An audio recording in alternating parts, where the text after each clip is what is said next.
Welcome, race fans, to G-Force TV as Tiffany Gate Fresh Gourmet presents Friday Night Excitement here from Ohsweken Speedway. Burger Barn presents Backpack Night. Kids are getting ready to go back to school, and we're going to give away some backpacks here tonight full of goodies for the youngsters.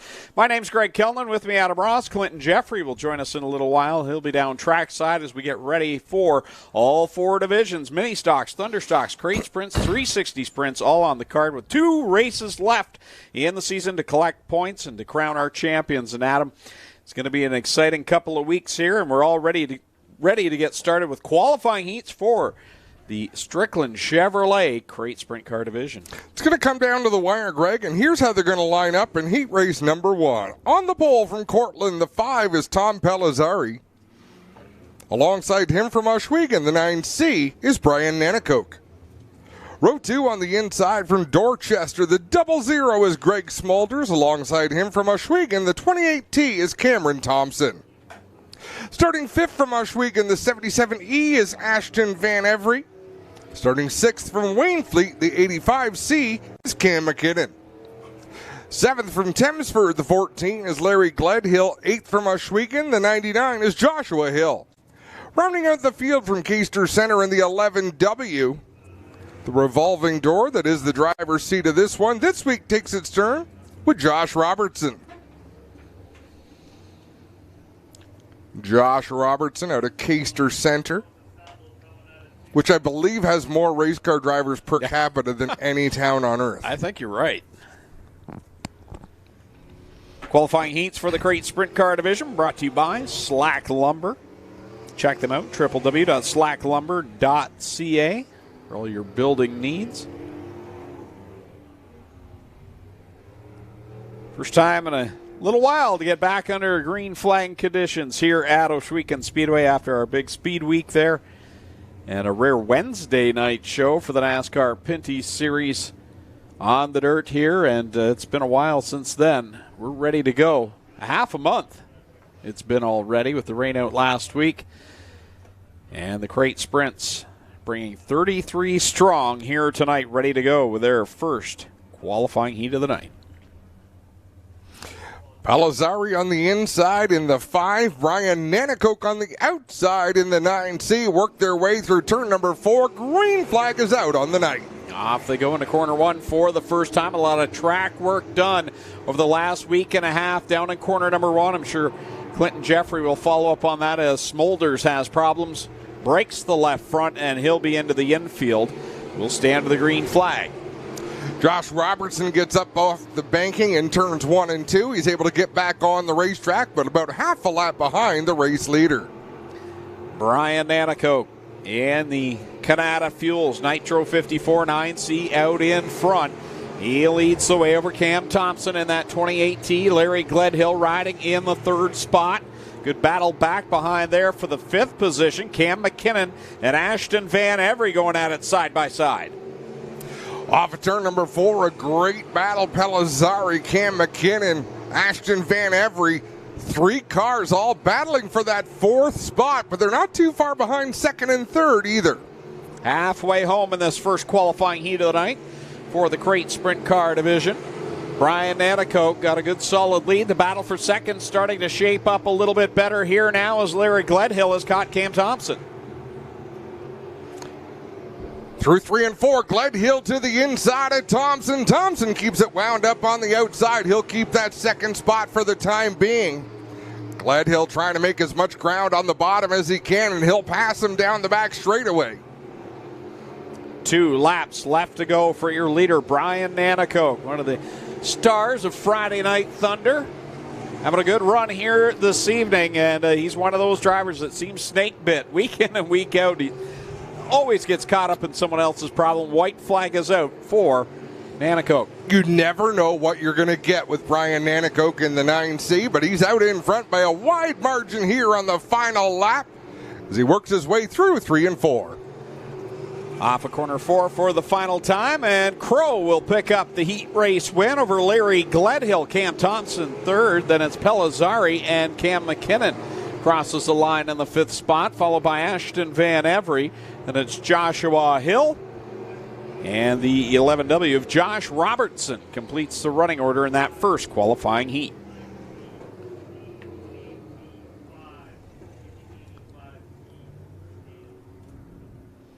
All right, we're back into the swing of things now, Greg. I'll tell you what. Oh, Clint. Sorry, guys. Jumping in here on Greg Smulders here. We can see this car is, they've twisted the axle on this. Push the axle back. That means this torsion arm, which is supposed to be here supporting it, has been pushed. Well, it's static. The axle's pushed back. You can see they got the drag link here that controls the steering is also bent up on it. So these are fixable parts, but Smulders is going to have to go to the back of the B if they can get this one repaired, guys. Clint, if you get a chance, Travis Cunningham came off the track smoking from practice. We know that was a brand new engine under the hood of the 90 machine, so his fans will be curious to know what's going on. All right, we'll go check that one out. As we wait for heat race number 2 to roll on the track, they'll line up like this. On the pole in the 72 from Waynfleet is Tanner Podwinski. To his outside from Rockwood, the 94 is Ryan Fraser. Starting third from Mississauga in the number 4, it's the highlight man, Mac DeMann. Fourth from Brantford, the 88 is Lance Erskine. Fifth from Waterdown, the 5C is Connor Mahoney. Sixth from Kitchener, the 50 LS is Adrian Staley. Starting seventh from Ancaster, the 51 is Trevor Young. And rounding out the field from Woodstock, the 29W is Tyler Ward.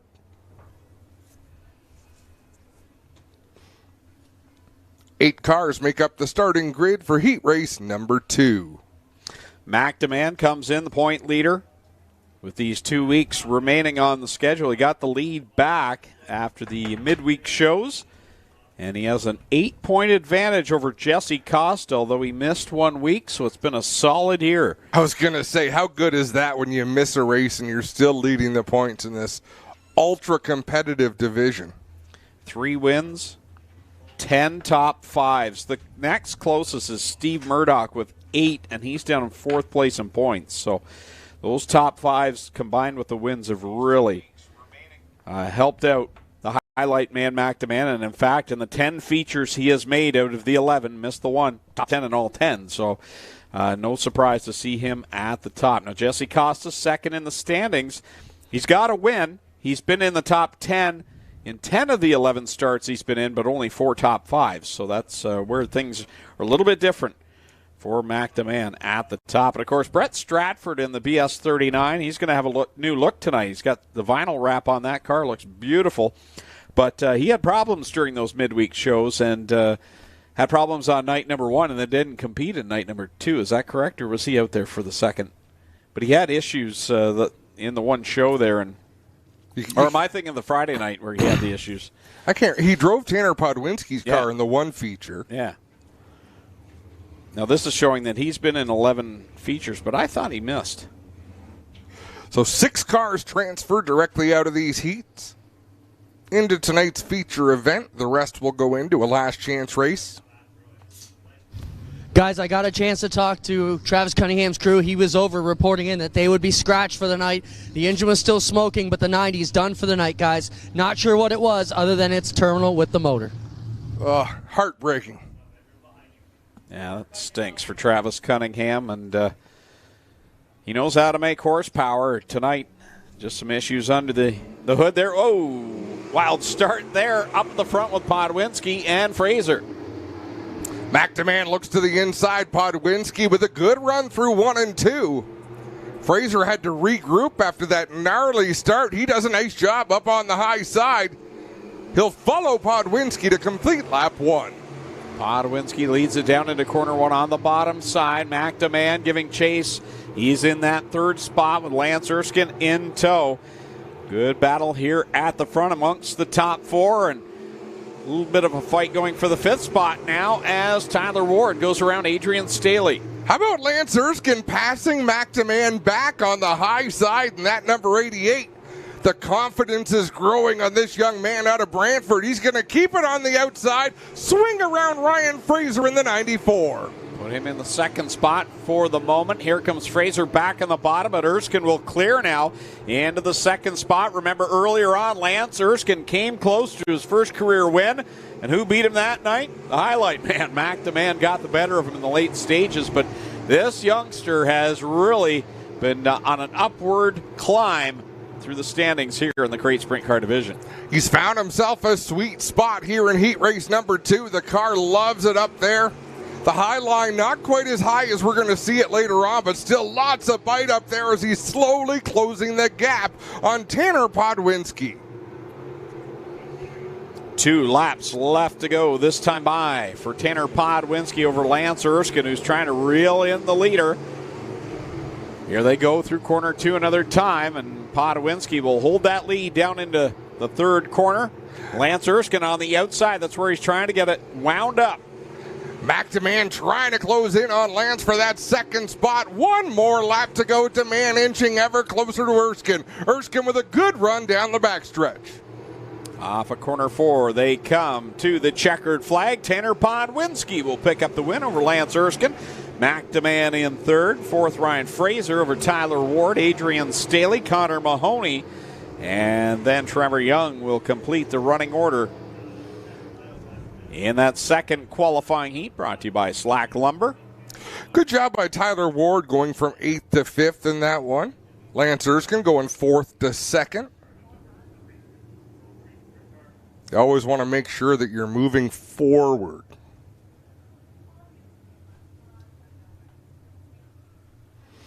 Two more heats to go in the Strickland's Brantford Chevrolet Crate Sprints. Heat race number 3 will line up like this. On the pole, it's the Iceman. In the number 20 from Six Nations, it's Johnny Miller. Second from St. George, the 69K is Ken Hamilton. Starting third from Kitchener, the number 2 is Travis Hofstetter. Fourth from Salmon Arm, BC. In the number 26, John Verney. Starting fifth from Rockwood, the 74 is Rob Neely. Sixth from Ancaster, the 16X is Keegan Baker. Seventh from Hagersville, the 24K is Kiana Teal. And eighth out of Georgetown, the 2M is Steve Murdoch. Murdoch, after taking a nasty tumble down the front straightaway the last time we saw him. Yeah, that was a vicious flip on the Tuesday night during Speedway. He currently comes in 4th place in the standings. 8 top 5s, 8 top 10s. He has to have the most top 3s this year. I don't have that stat in front of me, but he definitely has the most top 3s without a win. Yeah.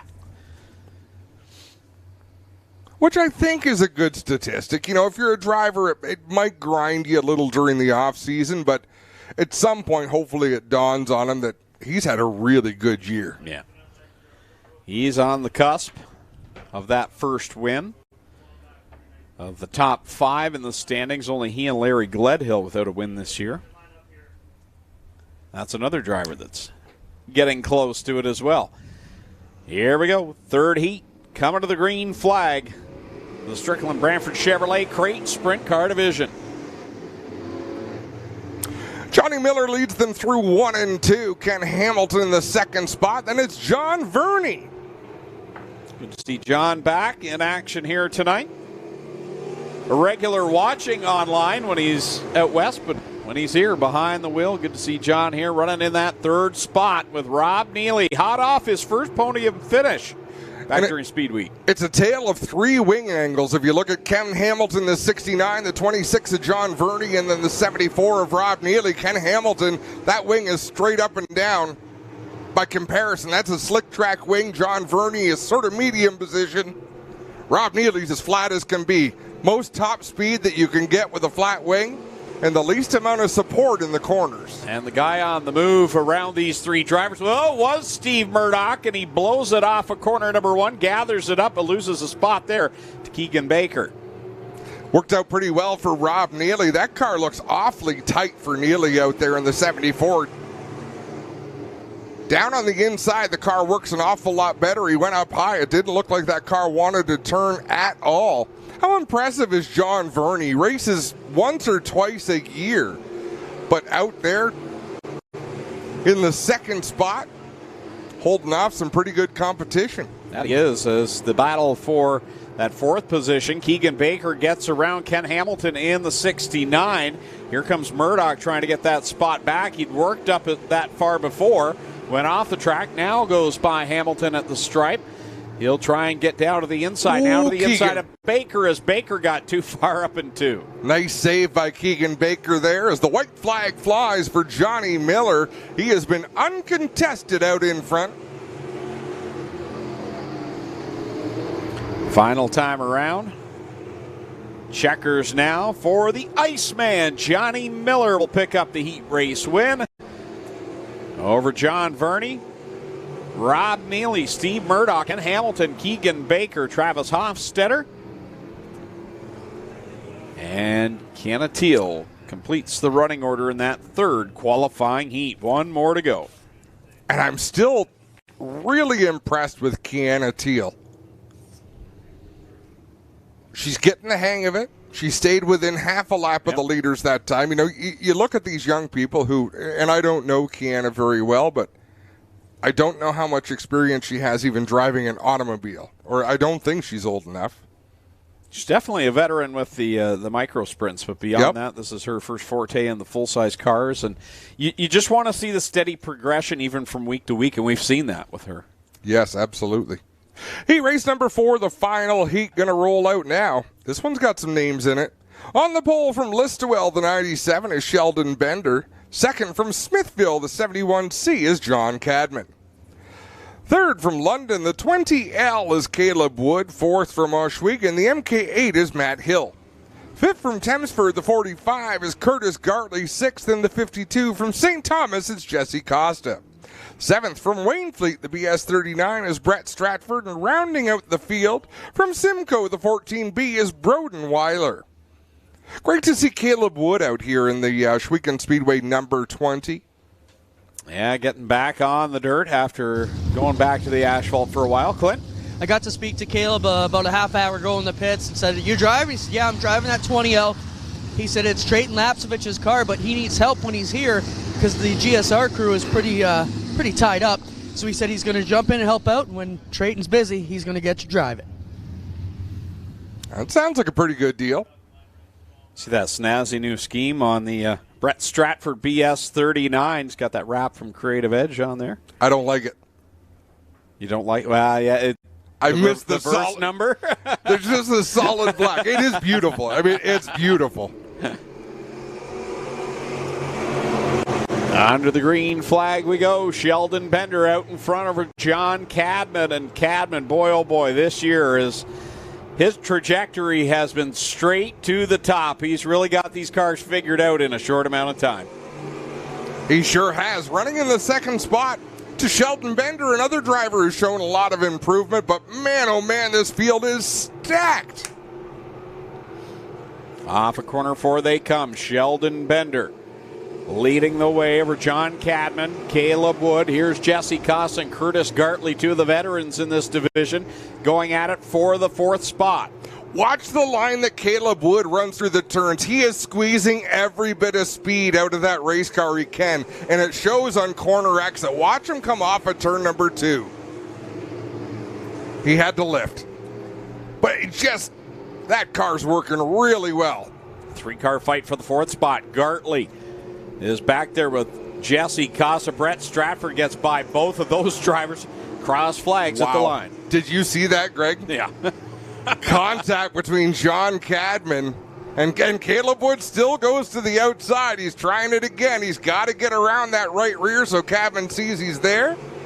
That time he does. That takes a lot of nerve to make that move again. But man, Caleb Wood is flying as Brett Stratford squeezes by Cadman. Now Jesse Costa looks to the inside. Here comes Caleb Wood with 2 laps to go. He's sniffing around the outside of the 97 of Sheldon Bender. Here comes Brett Stratford on the bottom. 3 cars. So Caleb Wood had to brake coming off the corner to avoid contact with Sheldon Bender. I'm not sure if he's going to brake this time. White flag is out. Stratford with the lead, but who's going to take this one? Here comes Caleb Wood on the outside. He'll try and get it wound up. Got a little too high, I think, that time. Brett Stratford on the bottom comes to the checkered flag. Stratford for the win. Wood going to take second over Bender, Costa, Cadman, Gartley. And then Hill. That race was 8 laps long, and Caleb Wood had about 7 Mighty Wipes moments. And we just saw one there on the replay. Here's from the infield. Wow. And folks, there's nothing intentional about that whatsoever. John Cadman, there's no mirrors in these cars, no radios.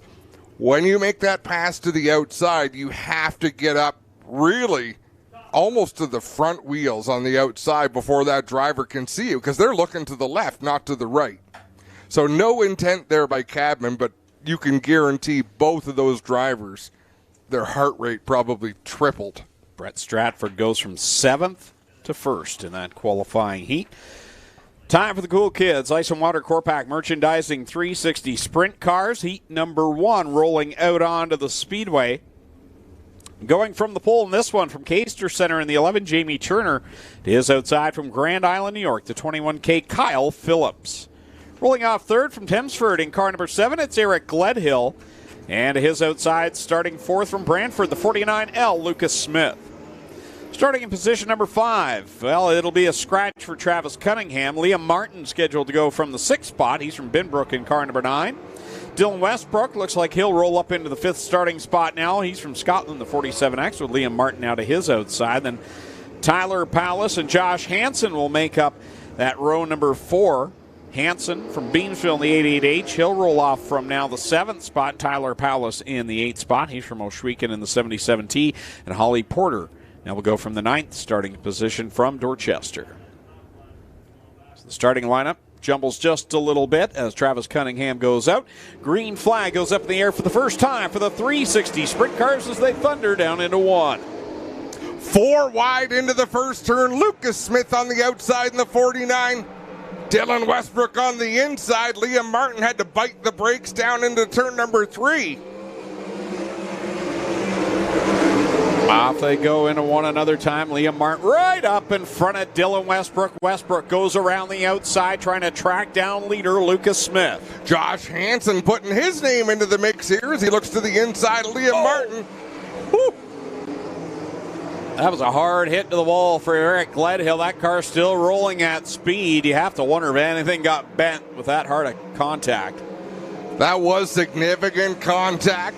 Lucas Smith continues to lead the way, but Dylan Westbrook closing that gap. They seem to be pulling away from Liam Martin in the number 9, and Gledhill up off the track in turn number 2. He might have problems. Halfway home in this, and Dylan Westbrook is there a car length away. He'll dive down into corner number 1, slides up in front of the leader, Lucas Smith. Smith looked down low, but it's going to be D-Dubs leading it in through 3 and 4. Lucas Smith looks to the inside, nothing there for him. He'll maintain that 2nd spot, but that move allowed Dylan Westbrook to drive away, allows Liam Martin to close in on 2nd. Westbrook checks out and is gone. Running that outside line, coming to the 2 to go signal from Dave Hunsinger up on the flag stand. Smith in 2nd, Martin and Hansen. Now's the battle to watch.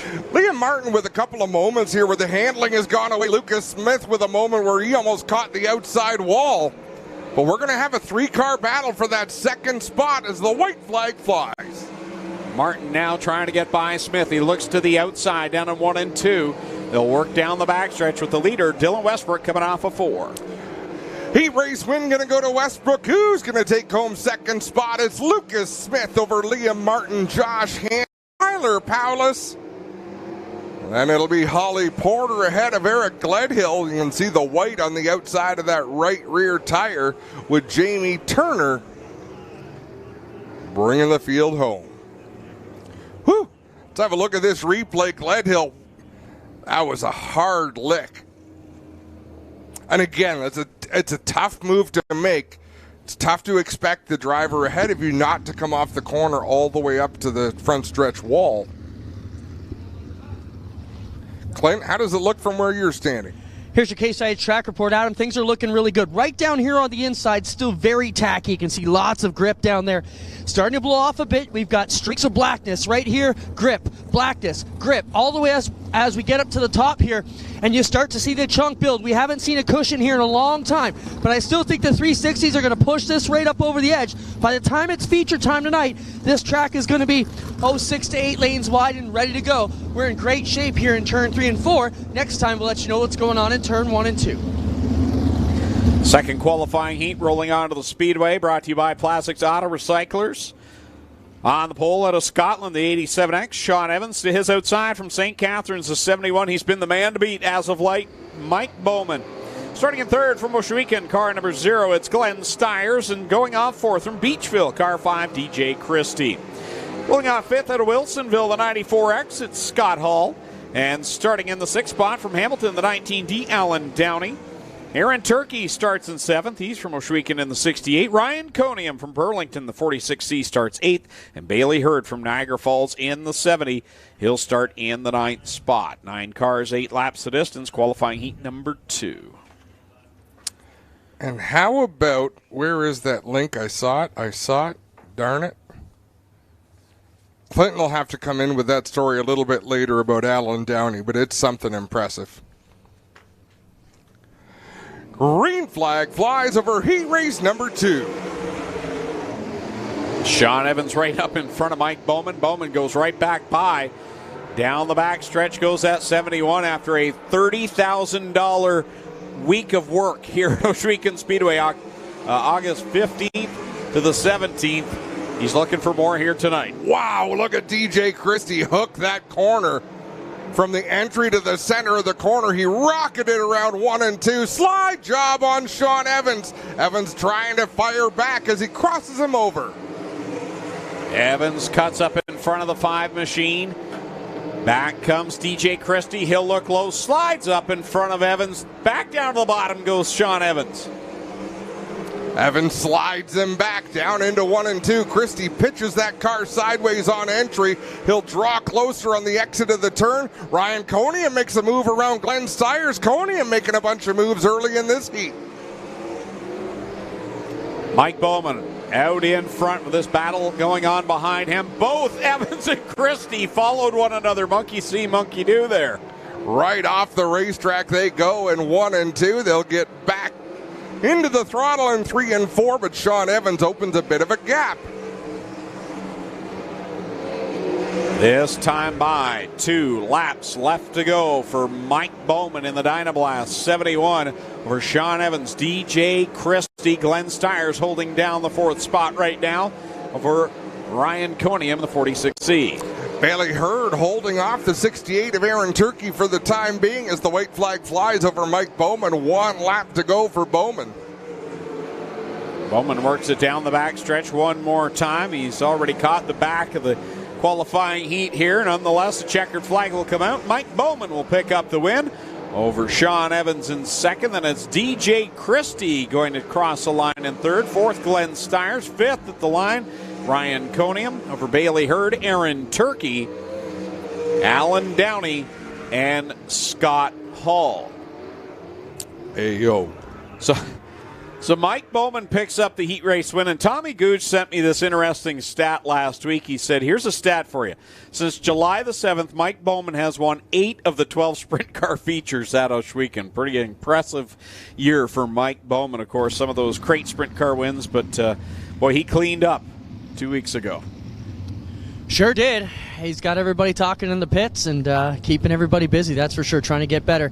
The topic about Alan Downey, we just seen him in the 19D in that one. He is excited to announce he's been named a Canada Research Chair at McMaster University. For those unfamiliar with the title, it's one of the highest academic honors one can receive in this country. So we're super proud of Alan Downey and all the work he's done as a professor. And now he holds one of the highest academic honors in Canada and still hangs out with us on Fridays, guys. Congratulations, Alan. Third qualifying heat brought to you by Plastics Auto Recyclers. Going from the pole from Dunnville, the 15, it's Ryan Turner. To his outside from Mount Bridges, the 45, that'll be Nick Sheridan. Starting in third from St. Williams, the 21, John Burbridge Jr. Kevin Pauls rolls off 4th. He's from St. Catharines in the 46. Darren Dryden from Freelton, the 12 DD. He'll start in 5th. Mitch Brown from Brantford, car number 10, starts 6th. 7th, out of Cheektowaga, New York, the 94, Todd Hoddick. Starting the 8th spot, Corey Turner from Tillsonburg in the 17X. And back tonight from Hamilton, the 77K, Mikey Krutchka. It's been a saga for Mikey Krutchka this year, 2023. Great to see him with some quality equipment underneath him. Let's see what he can do as the green flag flies over heat race number 3. Off they go. Ryan Turner leads them down into corner number 1. Darren Dryden got a good start. He's down to the inside of Sheridan. Sheridan had it wound up, shuts the door on. Dryden goes all the way up the hill now. Wow. Hoddick around the outside of Corey Turner for the 4th spot, but at the front, still side by side, Darren Dryden in the 45 and Nick Sheridan. Side by side for that 2nd spot. Sheridan on the outside. He'll get the spot away at the line. Darren Dryden tucks in line in 3rd. All the while, it's Ryan Turner out in front. His brother Corey Turner working on that 3rd spot in the 17X. Wow. Slide job city. Corey Turner slid Darren Dryden, almost landed on Chiefswood Road. Dryden drives on by to retake that 3rd spot. Halfway home for Ryan Turner in the Nitro 54 variety, number 15. He's got the lead over Nick Sheridan. Darren Dryden holding down the 3rd spot. Corey Turner settled back down into 4th. 3-car battle. Krutchka to the outside of Hoddick and Brown. Fantastic battle between a few veterans of the sport. Mitch Brown, Todd Hoddick, and Mikey Krutchka. Krutchka with that position, trying to close in on Corey Turner, but Mitch Brown has other plans. Oh, there goes the motor of the 15 of Ryan Turner. Comes out of corner 4 in a plume of smoke. And that will put us under the caution flag. That is our points leader. Wow. Not what he had in mind. Ryan Turner, with smoke coming out from the engine compartment of that one.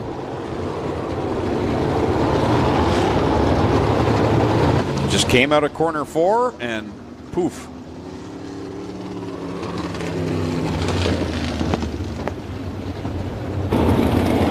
Gets down out of harm's way, and you can see the fluid out from underneath that car.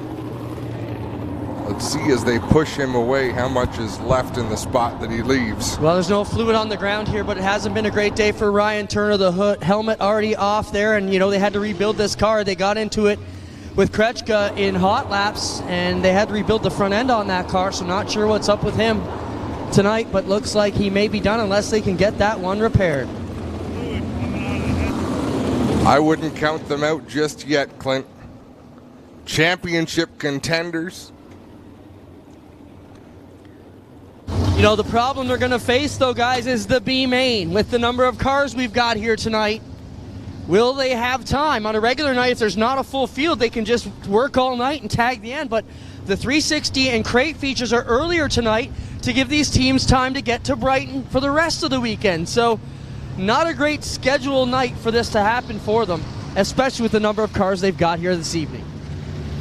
5 points the difference between 1st and 2nd. Ryan Turner and Mike Bowman in the points. 14 between Ryan Turner and Dylan Westbrook. Those were your heats 1 and 2 winners. And if you remember, Westbrook looks back to a night earlier this year where he had a crash in the feature, and they didn't get back out in time. Yeah. So he looks at that night saying it was going to be tough to come back from that. Ryan Turner might be facing similar circumstances here tonight. Top 5 going into tonight, 18 points apart with Liam Martin. Corey Turner still in the thick of it as well as we're back under the green flag. Here comes Corey Turner down to the inside of Mikey Krutchka for 3rd. White flag is out. Krutchka looked like he had thoughts of coming across the racetrack, and I'm not sure if he saw the 17 of Turner. Wow. Or if he just decided he'd stay up high, but look at that 3-car battle. Checkered flag flies. Sheridan, Dryden, Turner, Krutchka, and Mitch Brown, the top 5. Followed by Todd Hoddick and Kevin Pauls.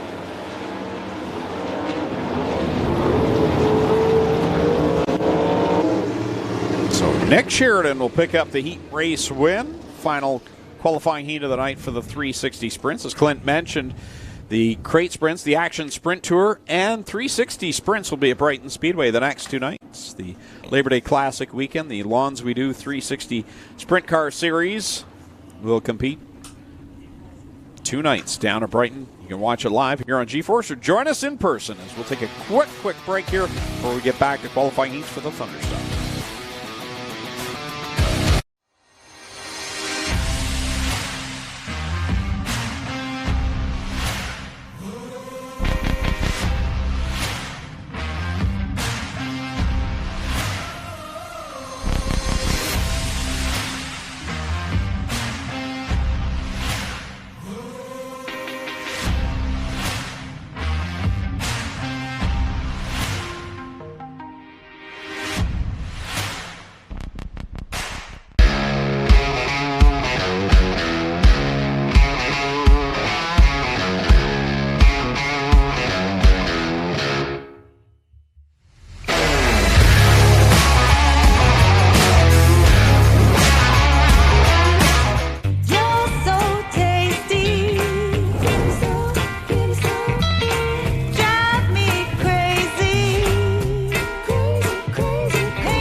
Well, good evening, everybody. Welcome to our weekly race chat. Adam Ross and Clinton Jeffrey are live and interactive every Tuesday night. Rivals Race Chat is your home for race discussion, debate, news, interviews, and more. They'll even take your questions and comments live on the air and talk to some of the newsmakers each week. Tune in every Tuesday night at 8 p.m. on G-Force TV.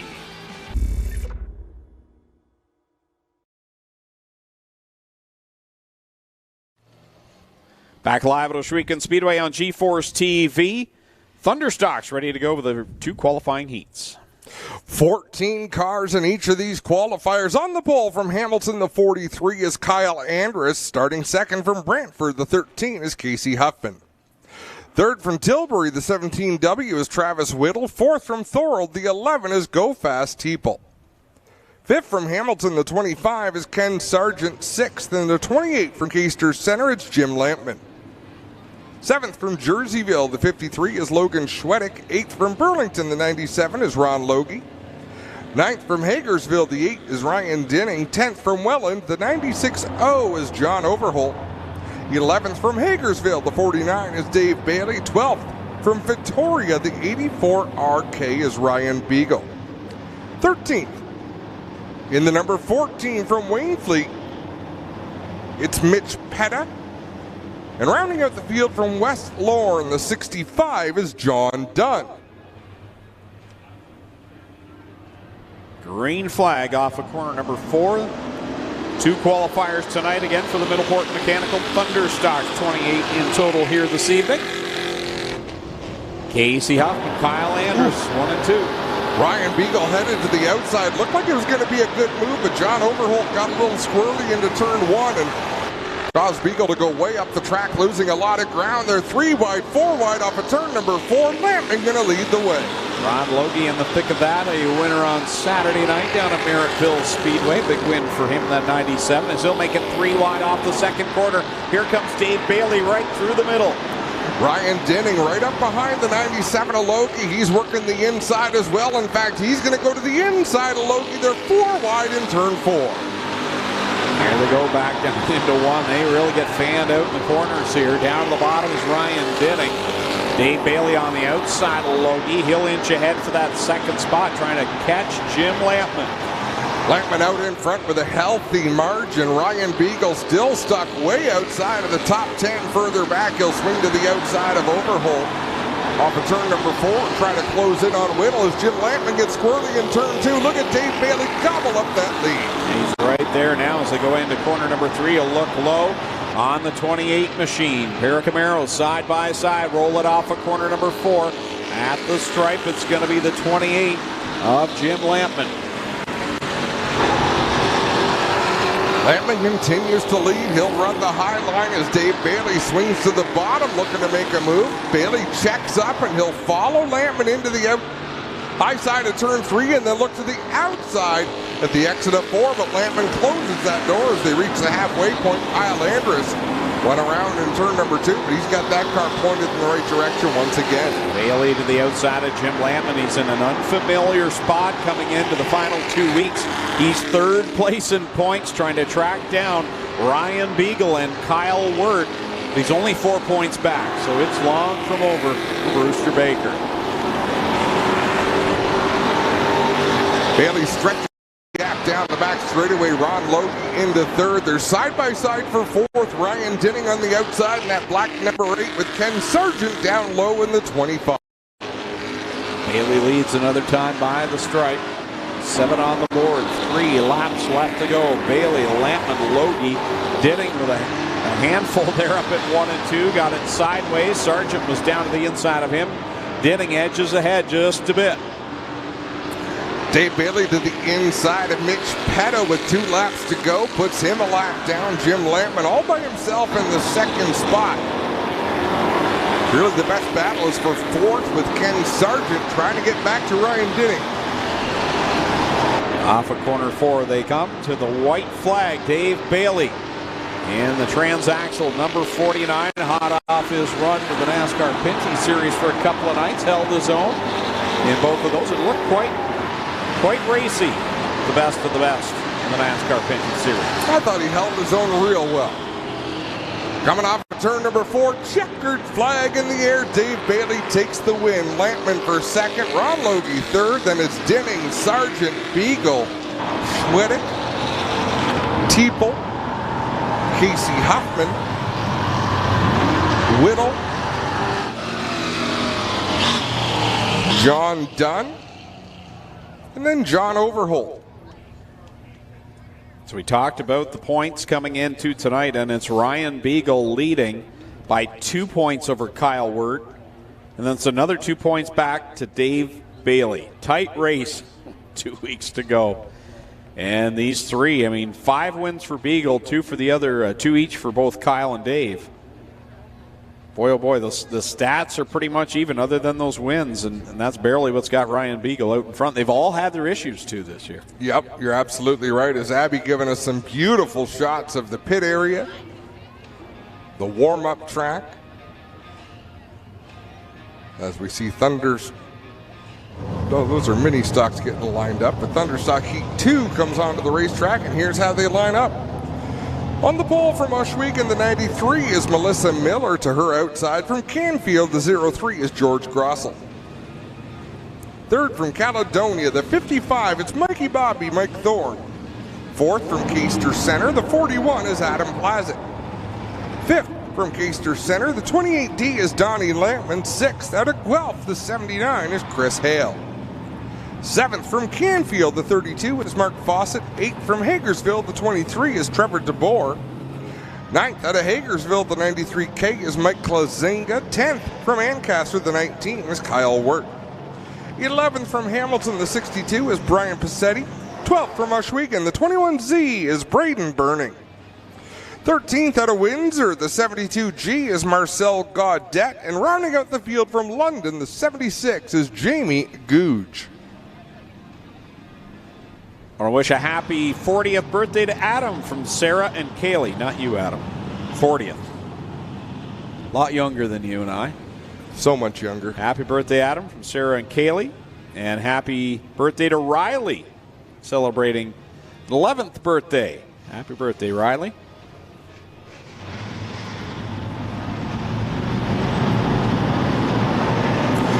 Field in formation, 2 by 2 by 2 by 2 by 2 by 2 by 1.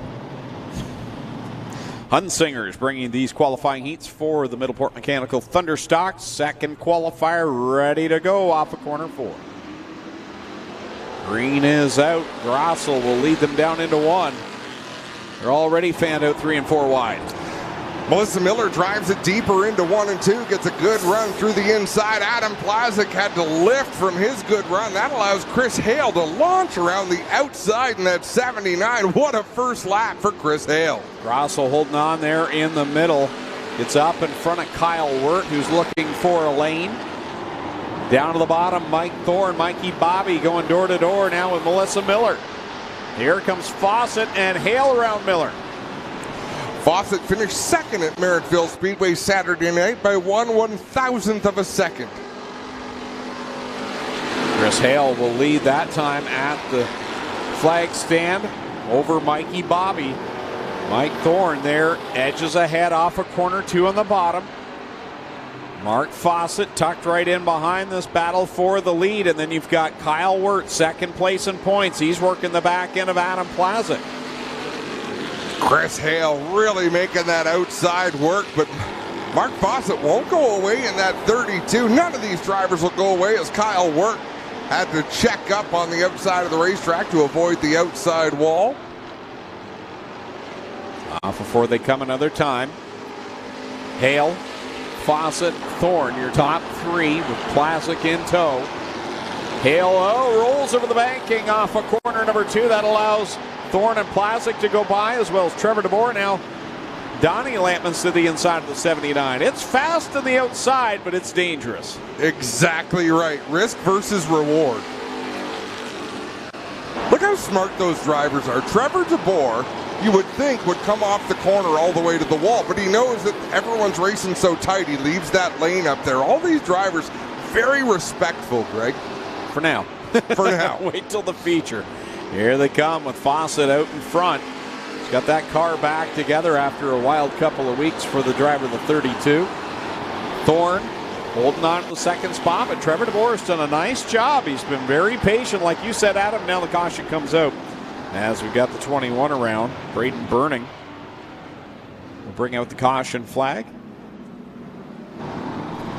Car sitting backwards in the racetrack between 3 and 4.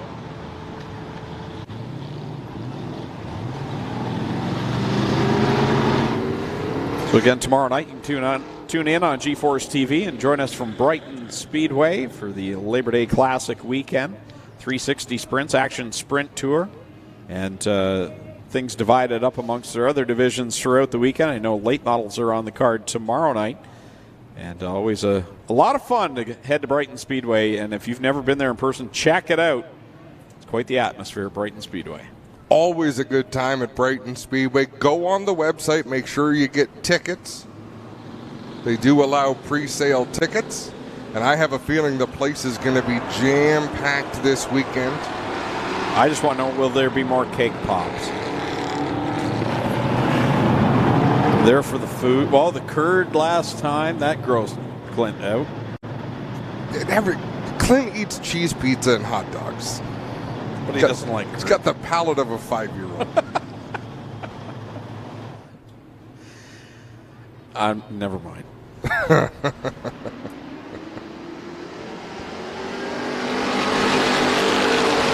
Back into the green flag. 6 on the board. 4 to go. In the second qualifier for the Middleport Mechanical Thunderstocks. Fawcett edging ahead. How do you describe what line a car's using when there's 7 of them? That one. They must Vaseline these cars during the week. Up each side. Well, I know what'll help me get in there. Greased up like wrestlers coming out. That's right. 8 cars, 3 car lengths apart. I tell you, doesn't get any better here than the Thunderstock division at Ohsweken Speedway. Always fantastic. All 4 divisions are. But boy, oh boy, from the front of the field to the back, this is probably the most even division. I would say Mike Lazinga out there in that 93, he runs a slightly different engine package than a lot of these drivers as well. White flag is out one more time for Mark Fawcett. Can Trevor DeBoer close in? What about Thorne? What about Wirt? Here they go down the back straightaway. Adam Plazik in the thick of it there too. Here comes Trevor DeBoer reeling in the back bumper. Mark Fawcett, but running at a time. Checkers come out. Fawcett gets the win. Thorne in second over Trevor DeBoer, Kyle Wirt, and Christopher Hale will finish in the 5th spot. That was a good qualifier, I would say. We'll take a quick break here on GeForce TV. Be right back from Ohsweken Speedway. Tiffany Gate Fresh Gourmet. Our savory pasticides can be prepared any way you like. Serve warm or chilled, as a main or as a side. Tiffany Gate Fresh Gourmet. Create your way to great taste. Get ready to experience the NASCAR Pinty Series Power Hour. Join your host and wingman, Cam K, every Monday night at 7 p.m. on G-Force TV for an hour of non-stop excitement and in-depth analysis of the hottest racing series around. From the latest race highlights to expert analysis and insider commentary, you'll get an exclusive look at everything you need to know about the NASCAR Pinty Series. Tune in for the NASCAR Pinty Series Power Hour, the ultimate destination for race fans everywhere. Early man discovered fire, but Quick Quick perfected fire. Quick Quick is the only fire starter that guarantees to start your campfire, wood stove, or fireplace without the need for kindling or paper. Find your nearest Quick Quick retailer at quickquick.com. Back live at Ohsweken Speedway on G-Force TV. More Friday night excitement coming at you now. It's the HRW Automotive Mini Stocks ready to go. Their first of two qualifiers. Graydon Lyons lines up on the pole. He's from Cambridge in the 32L. Steve Miller to the outside from Paris in the 79. Starting in third from Brantford, the 9K, Kylie Dixon. John Lubeck lines up fourth in the 14L. He's from Port Colborne. Starting in fifth, one of the point contenders from Smithville, the 6X of Mike Serentakos. And sixth from Waterford. The 4-car, that is Wade Thorne. Tristan De Silva from Waterdown in the 01 lines up seventh. Eighth will be Tim DeBoer from York, Ontario in the 9. Kyle Rothwell back with us tonight. He's from Welland in the 114. He goes 9th. Ken Hare starts 10th from Niagara Falls in the 5K. Mike Evers out of Caledonia, the 265, starts 11th. 12th, Ashton Dickey. He's second place in the points from Brantford in the 1A. Lofton Schutz from Oakland, the 24, starts 13th. 14th, Nick Erskine from Brantford in the 64. Tylen Hill out of Ohsweken, the 555, starts 15th. And Nick Clark from Teeswater in the 84 starts in the 16th spot. White flag goes out to the field, and I want to give a shout out to Steve Conway, who's watching at home and back at home finally. And boy, oh boy, what a run it's been for Steve Conway. And you can forget about everything that happened on the track. He's had some medical issues, and we're just glad you're okay and back at home, Steve. But he was wishing all his fellow competitors a fun and safe night. We're glad you're home, Steve. I'll just turn that microphone off. Yeah, that helps. I had my phone open to say the same thing. So, pulling for you, Steve. A front runner for Hard Luck Award 2023. But he gave up, Greg. He gave up. He's just not coming back out. No. Been in the hospital. Been very sick. So, we're glad to hear that he's out. And it'd be great to see him back at the racetrack.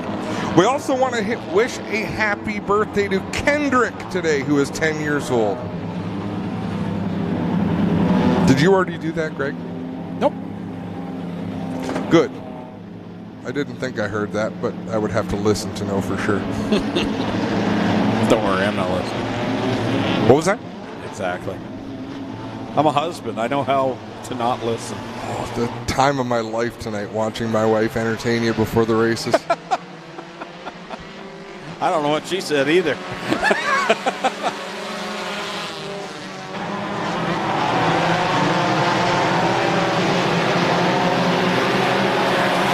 The swarm going down the back straightaway. Steve Miller out in front in the 79, just like old times. John Lubeck, though, to the outside in the 14. He's going to lead the way to complete lap 1. Wade Thorne into the second spot. He'll look to the inside of Lubeck. Lubeck gets up off the banky. Nice save by John Lubeck. Wade Thorne out in front. Lubeck holds on to the second spot. Tim DeBoer right there in third. Ashton Dickey, remember, coming into tonight, second place in the points. Still right there chasing Ryan Hiller to be the champion here in 2023. He's had a phenomenal year in that 1A.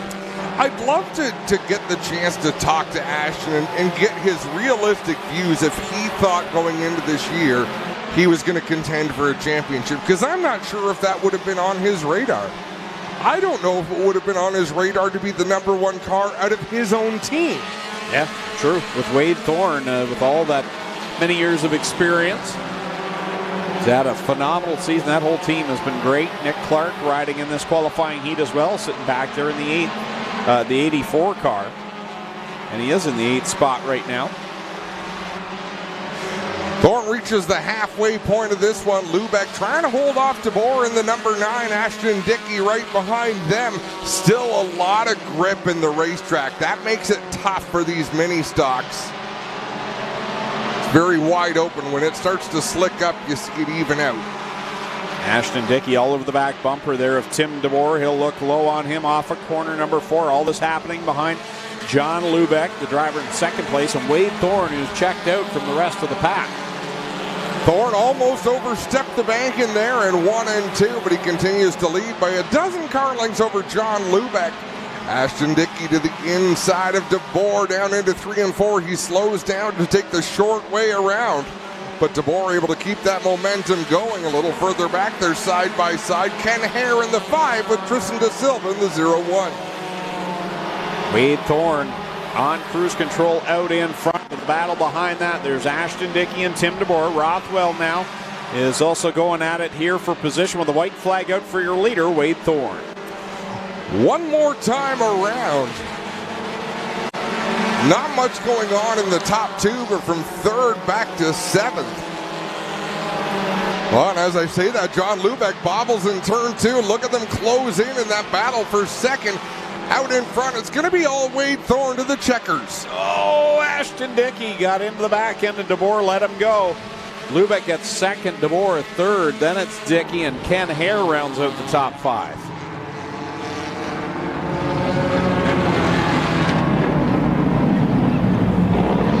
I mean, I don't know. We'll have to see what the competitors think of these qualifiers, but I've enjoyed them, and I think the intensity and the importance of the races is twice what they used to be. I don't even know if the importance of the race is there. I just know that there's battles for everybody. Yeah.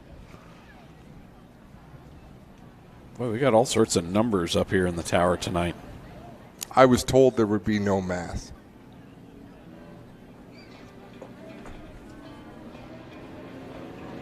All right, qualifier number 2 for the HRW Automotive Mini Stocks. Their qualifiers brought to you by V&R Recycling. Final qualifier of the night, starting from the pole at Guelph. Car number 1, Jason Tolton to his outside from Stratford. The 54, Christopher French. Mike Gimerson from Caledonia in the 11 starts in the 3rd spot. Mason Anderson in car 4 starts 4th. He's from St. Catharines. Starting in the 5th spot, Jeff Elslager from Linden, the 11E. 6th is Nico Hansen from Beamsville in the 27.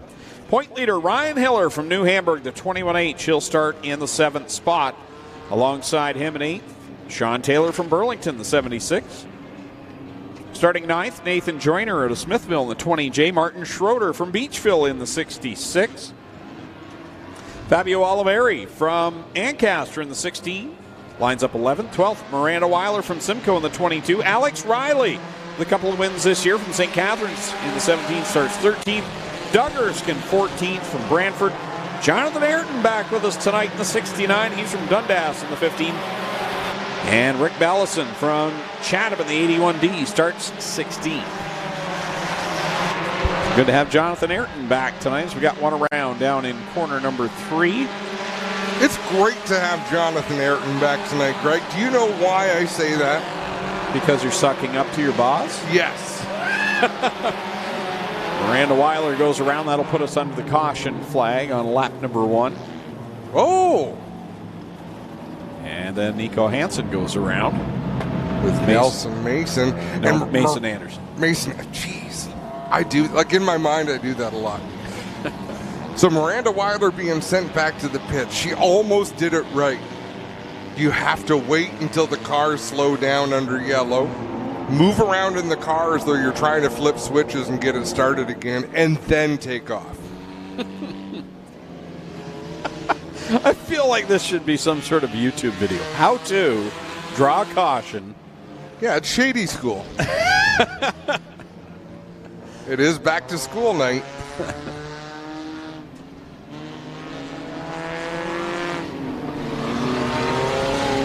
Oh my, we've got a whole bunch of more numbers. We haven't even got through the first page of numbers.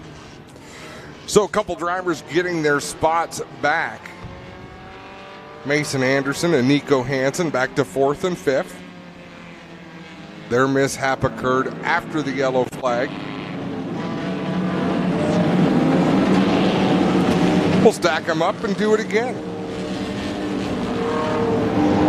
I love that people share where they're watching the races from. We've got Adam Turner sent something in. He's doing triple duty tomorrow night at Brighton Speedway. So he's watching from his shop. We got a note from fans up at Sauble Speedway. I believe it's Jason Tolton's family in the number 1.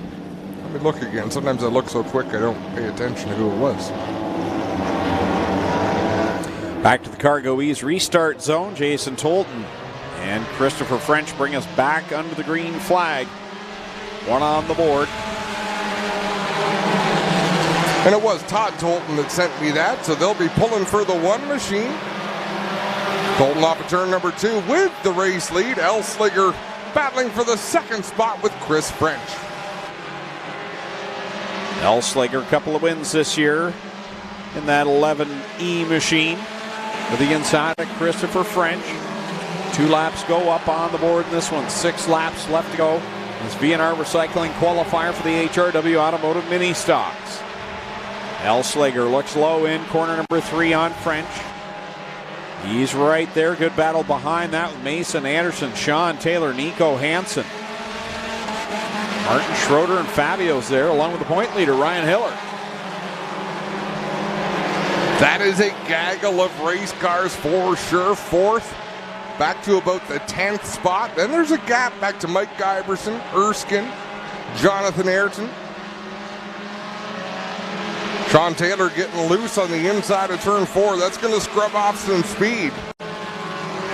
Anderson goes around on the outside. Nico Hansen closes in, but he got loose going into the corner.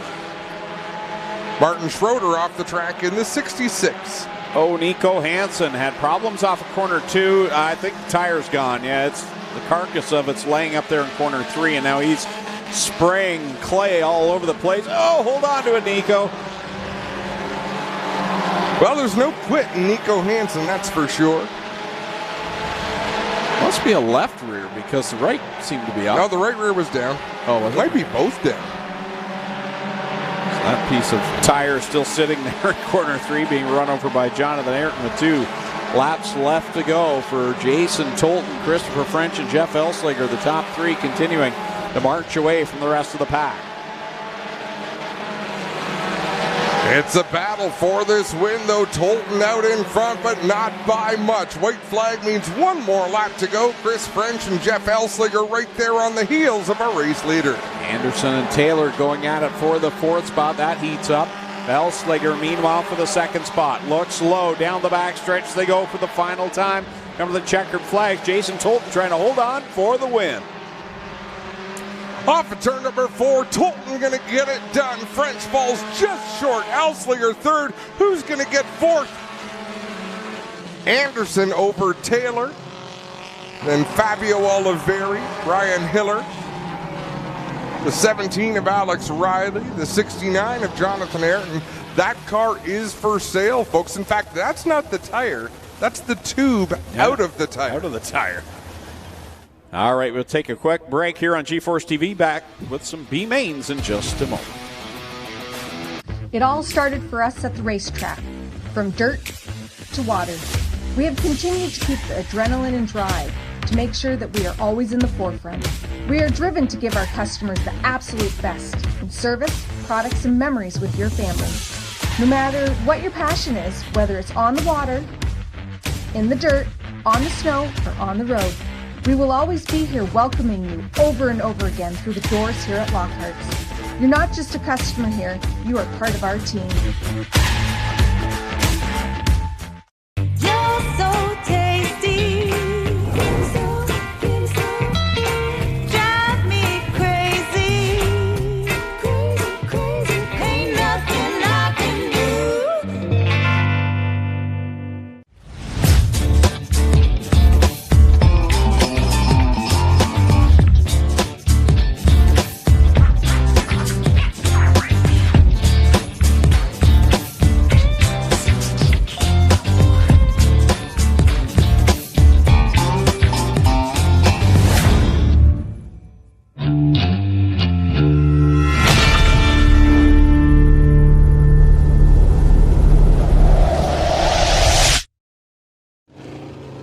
Back live at Ohsweken Speedway on GeForce TV, getting ready for the B main for the Strickland Brantford Chevrolet Crate Sprint Car Division.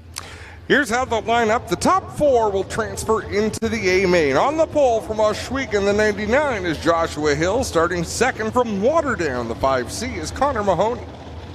Starting third from Kitchener, the 2 is Travis Hofstetter. Fourth from Ohsweken, the MK8 is Matt Hill. Fifth from Keister Center, the 11W is Josh Robertson. Sixth from Ancaster, the 51 is Trevor Young. Seventh from Hagersville, the 24K is Kiana Teal. 8th from Simcoe, the 14B is Broden Weiler. And 9th from Dorchester, the 00 is Greg Smolders. Here we go, last chance qualifier for the crate sprint car division, and Connor Mahoney leads him off at corner 4. Sorry, I thought there was a caution. There was a light flashing in the infield, but they're going to get to that, turn it off. Under the green flag we go with 1 on the board. What a launch for Connor Mahoney out in front with the race lead. Exactly what you want to do in a B main, drive away and not hear anything around you. Trevor Young in the 51 trying to work his way up into a transfer position. Right now he is 1 spot out. Leader Connor Mahoney hooked up and gone here in this B main, the 5C machine. Joshua Hill, Travis Hofstetter, and Matt Hill right now holding down those transfer positions. As Trevor Young, Greg Smolders going at it for the 5th spot. Remember, Smolders broke on the opening lap of his qualifying heat, hit the inside wall, and they've got that car repaired. He's trying to get up there. He certainly is digging out there. Trevor Young doing the same thing, trying to close in on Matt Hill. Matt Hill doing a nice job out there in that white number 8 machine. It looked like he was going to get gobbled up by Trevor Young, but he's been able to find a nice groove around the inside of the racetrack and pull away just a little bit from our 5th place driver. It's all Connor Mahoney right now. Many a laps in 360 sprint car competition before moving down to the crate sprints. Good battle shaping up for second. Travis Hofstetter down to the inside of Joshua Hill. Hofstetter edges ahead. He'll take the 2nd spot.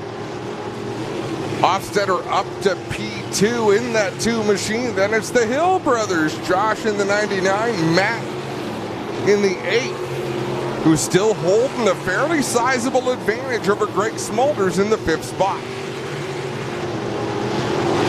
Time by Connor Mahoney with 4 laps left to go. Out in front, trying to hold on 4 more times around to cash his way into the A main, along with Travis Hofstetter, Joshua, and Matthew Hill. Those are the drivers in the spot. Smolders has gotten ahead of Young, but they're still a good distance off of Matt Hill. Connor Mahoney with a little bit more lap traffic to deal with most likely in this one. He's closing in on a couple of more slower cars. Things have settled down in the top 4. 2 laps left to go. You know, and this is great seat time right now if you're Broden Weiler, Josh Robertson, Kiana Teal, because you're out there with fewer cars on the track. You get to find your groove. Yeah, Robertson had a handful there that time off of corner 4. Again up at corner 2. Right in front of Weiler. Here comes Connor Mahoney trying to thread the needle by both. Again, Mahoney has no idea how big an advantage he has over the field out there in that 5 machine, but he knows he just took the win over Travis Hofstetter. Joshua Hill 3rd, Matt Hill 4th. They will transfer into the main event. Not making it here tonight, Greg Smolders, Trevor Young, Josh Robertson, Broden Weiler, and Kiana Teal. 1 more B main to go, I believe, for the 360 sprint cars. Before the break. There is one for the mini stocks after the break. And during the break, we'll get through these other 1,800 numbers here. I've got fan appreciation numbers, program prize numbers, backpack numbers, and everything but phone numbers. And that fan is blowing these pages everywhere. It's fantastic. So we get ready for the B main. The Cool Kids Ice and Water Core Pack merchandising sprint cars rolling from the pole. Had that hard hit against the wall in his qualifying heat. driver out of Thamesford in car number 7. Eric Gledhill lining up second from right here in Ohsweken, car number 68, Aaron Turkey. Lining up third out of St. Catharines, the 46, Kevin Pauls. Jamie Turner from Caister Center in the 11th starts fourth. Fifth will be Alan Downey from Hamilton, the 19D. Ryan Turner scheduled to go from position number 6 from Dunville in the 15. Starting in the 7th spot from Wilsonville, the 94X, Scott Hall. And starting in the 8th spot from St. Williams, the 21 of John Burbridge Jr.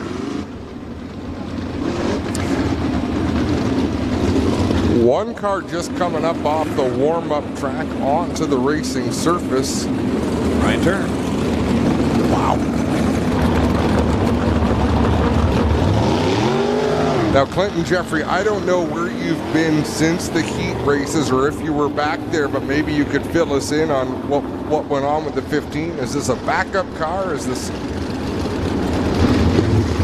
I don't know anything. Okay. We'll try and get to the bottom of it. I'll start firing up the Texas. I would think it's a backup car. I don't think they could have swapped that motor or had a spare one. Let's find out, though. Give me a second. That was so the answer I'd give my wife after she said something and I wasn't listening. I got nothing. I got nothing. Honesty is always the best. A lot of work done on that Gledhill machine. Oh, sorry, yes. In the last half an hour, they drove to North Carolina to pick up that car, and they are ready to thrash and get it. Is that what you wanted tonight? Yes. Listen, leave the sarcasm to Greg and I. Fair enough. I will find out. No, it sounds good. Note from Connor back in the pits. My son, Eric Gledhill's car is bent a little bit. Front axle, some other stuff bent on that, but they've got it back together. Kevin Paul's coming onto the racing surface. Now, did you say we're waiting for Ryan Conium, Greg? Was he one of the names you introduced? No. But he's on the transponder for some reason. It was the 46 guy said he's out there now. It was a transponder issue, I'm told. 10-4.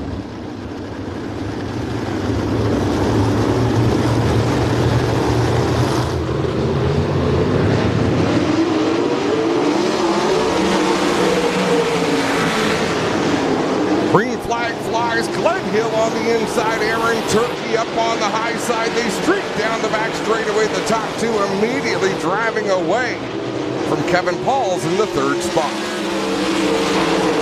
See what Ryan Turner can do. Top 6 to transfer, and one car will go home from this race. Ryan Turner right now in the 4th position.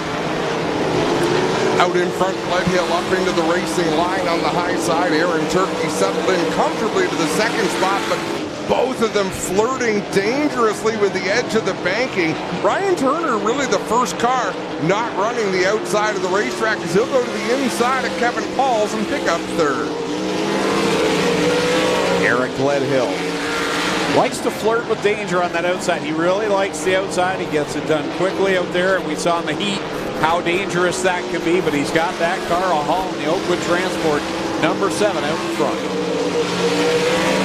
Whoa, Aaron Turkey up off the racetrack in turn number 2. That allows Ryan Turner to close in. Alan Downey to the inside of Kevin Pauls for the 4th spot. Turkey hanging on to that 2nd position. Ryan Turner right behind him. Turner enters the corner down low, allows the car to drift up the racetrack a little bit, but Turkey getting a better run off the corner. Halfway home in this B-main. Oh, Scott Hall with a handful at corner 4, and he's got the final transfer spot. Trying to nail it down here in the back half of this B-main. Jamie Turner going to pick up the wick a little bit in that 11 machine. He saw a bobble from Scott Hall, closed about half of that gap. Ryan Turner continuing to battle with Aaron Turkey. He'll clear him this time in turn 2. Off the corner another time goes Eric Gledhill. 4 laps left to go. Ryan Turner, Aaron Turkey. Alan Downey, your top 4. Then it's Kevin Pauls and Scott Hall right now in the transfer spots. Jamie Turner struggling to get up there into a transfer position. Gledhill in the lead, but Ryan Turner is faster by 3/4 of a second that last lap. 2 laps left to go for your leader, Eric Gledhill, but Ryan Turner is closing in quick as he'll be right there now. Side by side through 2. Gledhill edges ahead just a little bit. They'll have the lap car Jamie Turner to deal with here as they work it off a corner 4 to the white flag. Gledhill clears the 11 of Turner. Now it's going to be Ryan Turner's turn. He drives to the inside and he clears the race leader. And Eric Gledhill edges ahead a little bit. Here comes Turner right up in front. He'll slide in front of Gledhill, and Ryan Turner will get the B-main win over Gledhill, Turkey, Alan Downey, and it's going to be Kevin Pauls and Scott Hall locking themselves into tonight's A-main. Wow. Ryan Turner, that Nitro 54 team, did a lot of work to get that car ready, regardless, backup or engine or whatever it was they did. Are you sure it was the top 6? That's what my race pass said. Wouldn't that mean we're starting 30 cars? Top 6 transfers, what my race pass was saying, so. I thought we took 6. 3 heats of 6. 1. Yep, you're right. Nathan Ackland says 15 changed the motor. That's what the Cowboys do. Nice. And I got to clarify, I wasn't picking on that Clinton didn't know. It was the way he said it was just, it sounded like the way I would talk to my wife when I sounded to me like you were picking on the boss. I wasn't trying. Oh, yeah. I got a report for you, though, guys. Trevor Wright just messaged me. They changed that motor in 15 minutes from start to finish and got Ryan Turner back out there. That's some awesome work by a pit crew. That's a championship caliber piece of work right there. All right, so we're going to take a quick break. Well, we do intermission here and some more numbers. We'll be right back on GeForce TV.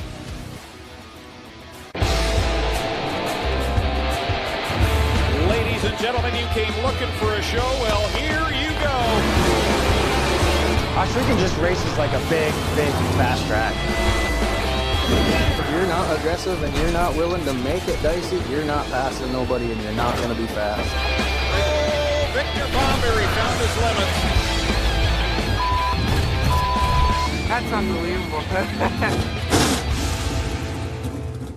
Early man discovered fire, but Quick perfected fire. Quick is the only fire starter that guarantees to start your campfire, wood stove, or fireplace without the need for kindling or paper. Find your nearest Quick retailer at quickquick.com. Tiffany Gate Fresh Gourmet. Our savory pasticides can be prepared any way you like. Serve warm or chilled, as a main or as a side. Tiffany Gate Fresh Gourmet. Create your way to great taste. When your dream car becomes a nightmare, leaving you frustrated, stranded, and broke, you say, "Goodbye, you piece of Let's take it to TKC." What? You gotta pee? TKC! Let's take this piece of to TKC Metal Recycling. They pay cash for scrap cars. Yahoo! TKC will recycle your piece of car. Got a piece of car? Visit TKC Metal Recycling, 20 Cushman Road, St. Catharines. Tiffany Gate Fresh Gourmet. Our savory potato sides can be prepared any way you like. Serve warm or chilled, as a main or as a side. Tiffany Gate Fresh Gourmet. Create your way to great taste.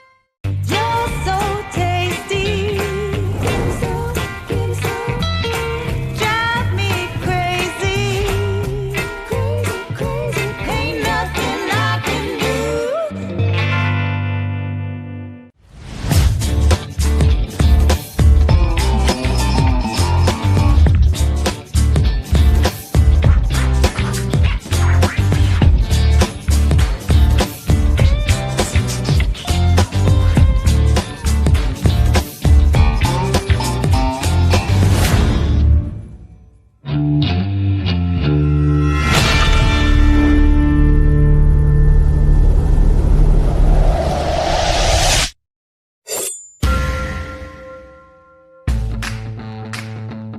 Introducing the Fleet lineup by CargoEase.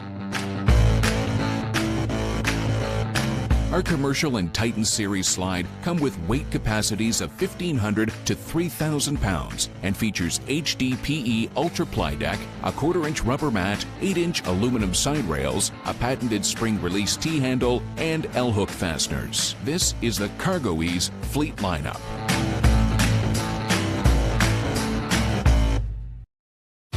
Ohsweken Speedway Racing on G-Force TV is brought to you by Tiffany Gate. Indulge in a world of fresh meals, sides, salads, and more.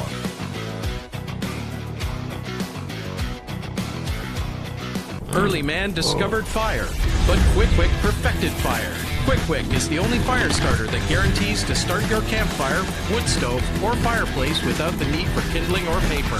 Find your nearest Quick retailer at quickquick.com. Tiffany Gate Fresh Gourmet. Our savory pasticides can be prepared any way you like. Serve warm or chilled, as a main or as a side. Tiffany Gate Fresh Gourmet. Create your way to great taste.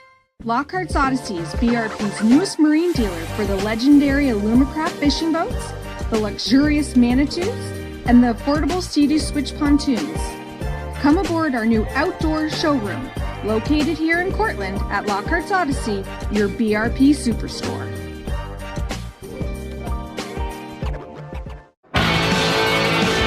Well, good evening, everybody. Welcome to our weekly race chat. Adam Ross and Clinton Jeffrey are live and interactive every Tuesday night.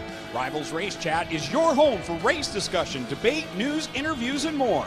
They'll even take your questions and comments live on the air and talk to some of the newsmakers each week.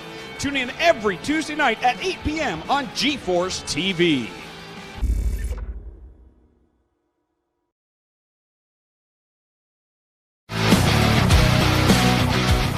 Back live at Ohsweken Speedway, Tiffany Gate Fresh Gourmet presents Friday Night Excitement. Down trackside, Clinton Jeffrey. Thanks, Greg. We're standing by with our Ackland Insurance Top Gun Award winners. D-Dubs, Dylan Westbrook gets it done. Dylan, great run here tonight. Track's looking really good. You've been around here a long time, one of the winningest drivers we've got here. How's things looking tonight? Yeah, track looks really good tonight. I think it's going to be some good racing. Just watching the heats even after me, and there's like people doing slide jobs, groove on the top, groove on the bottom. Yeah, I think it's going to be a real racy track tonight. Dylan, we've seen you struggle a bit on when it gets slick. You know, is it coming back? And what have you guys done to make the adjustments to be better on these types of tracks? We've always been real good on these types of tracks. Lately, we've just been trying a bunch of stuff, getting better and better in the slick. So come Nationals time, I think we're going to be even better. But, yeah, just really happy how the track is. Glad we cowboyed up tonight and got it going. Right on. Dylan Westbrook, the most winningest 360 driver here at Ohsweken, guys. He'll be your Ackland Insurance Top Gun Award winner. And I got Brett Stratford here ready to go next. Brett, solid run for you. New look, new suit, new car. Too spiffy, Brett. We're not used to it. Yeah, I know. It's not myself, but hey, I got to promote the brand somehow, GSR Chassis, so it's the only way we can do it. Look all good. You looked really good in your heat. Came from dead last up to win it. And talk about your drive tonight, Brett. Can you make those kind of moves in the feature tonight? Yeah, I don't know. We've been struggling lately at the end of the races. Cars been giving up. We've been running too much air and a whole bunch of changes and stuff. So we dropped everything down, did our feature setup in that heat race, and it came in really nice. So that's what we're hoping to do again in the feature. Watch for Brett Stratford, one of the up-and-coming crate drivers here. He's won a few, and he's in the points battle in the BS 39, guys. He has one speed. And you best step out of the way because it's full speed ahead. Even on the four-wheeler, apparently. Yep. What's this about, Adam? You send Dave down here with a banana? Listen. Uh-oh. Is it payback time? It's been a long time, Clinton. You did dress as a banana for us, and I thought that was a noble feat. You were supposed to eat 36 bananas. So, ladies and gentlemen, Clinton Jeffrey does not like bananas. A bet's a bet. It's probably healthy for me, so. What do you mean probably? It's fruit. Of course it's healthy for I don't you. eat them. I don't know. But I'll enjoy this one. Mini stock's getting ready to go, and hopefully it isn't too slippery out there.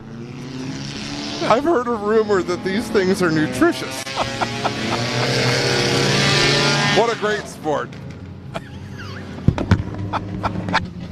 I'm going to eat it all, too. Attaboy. I mean, I could get it. If you don't like bananas, that'd be a tough one to get down because they're kind of, I don't know, that texture. I enjoy them, but this. My wife won't let me eat a banana near. She doesn't like the way it sounds when how do you chew? You put food Adam, in. I'm listening to you eat anything is not pleasant, okay? You're so full of it, Greg. Is that why you haven't paid up on your bets? Greg Callan has owed me dinner. There's prison sentences that are shorter than that. Do you know why I know? That's legit. HRW Automotive Mini Stock. B main Mike Sarantakos, top 3 in points in this one. He's on the pole. Nathan Joyner on the outside. The 20J starts second. Mike Evers, Caledonia. The 265 starts third. Rick Ballison from Chatham in the 81D lines up fourth. Graydon Lyons out of Cambridge in the 32L starts fifth. Nico Hansen from Beamsville in the 27 starts in sixth. Steve Miller from Paris in the 79 lines up seventh. Eighth, Martin Schroeder out of Beachville in the 66. Kylie Dixon from Brantford, the 9K starts ninth. Doug Erskine from Brantford, 64E starts 10th.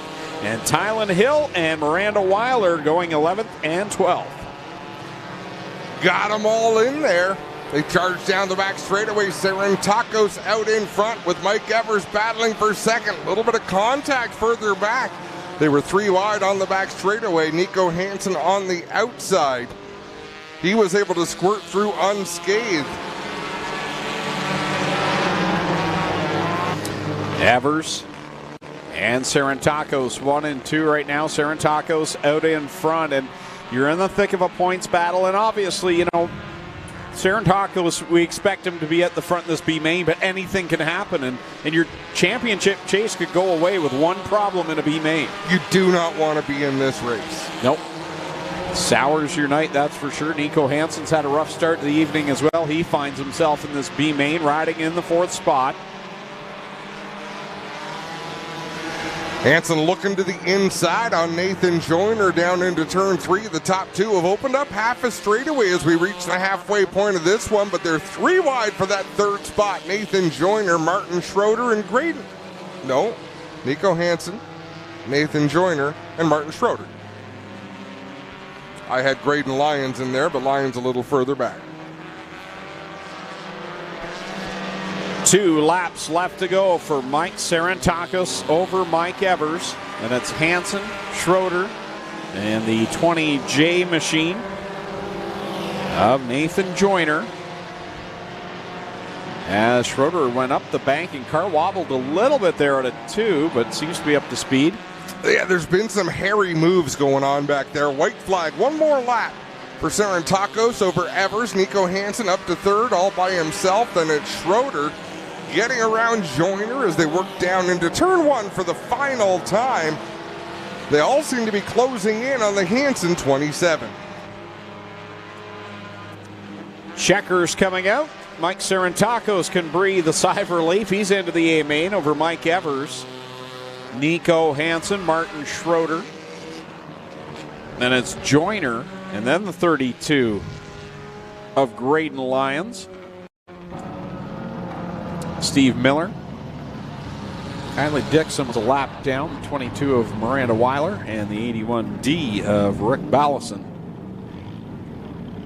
So the B main is complete for the HRW Automotive Mini Stocks. All qualifying now officially complete. So we will get ready for our features for on tap here tonight. As Clint mentioned earlier on in the evening, crate sprints, 360 sprints will be up first, the first 2 features, and give them some time to get ready to head down to Brighton Speedway for a busy weekend for both divisions. Normally you would see most of the cars running in the feature on the warm-up track. We're only seeing a couple of them, so I have a feeling we are soon going to hear Doug Leonard from the next room on the one-way barking some commands. This would be a great time to check in on how that banana went. I'm working on it. It's hard. It's hard.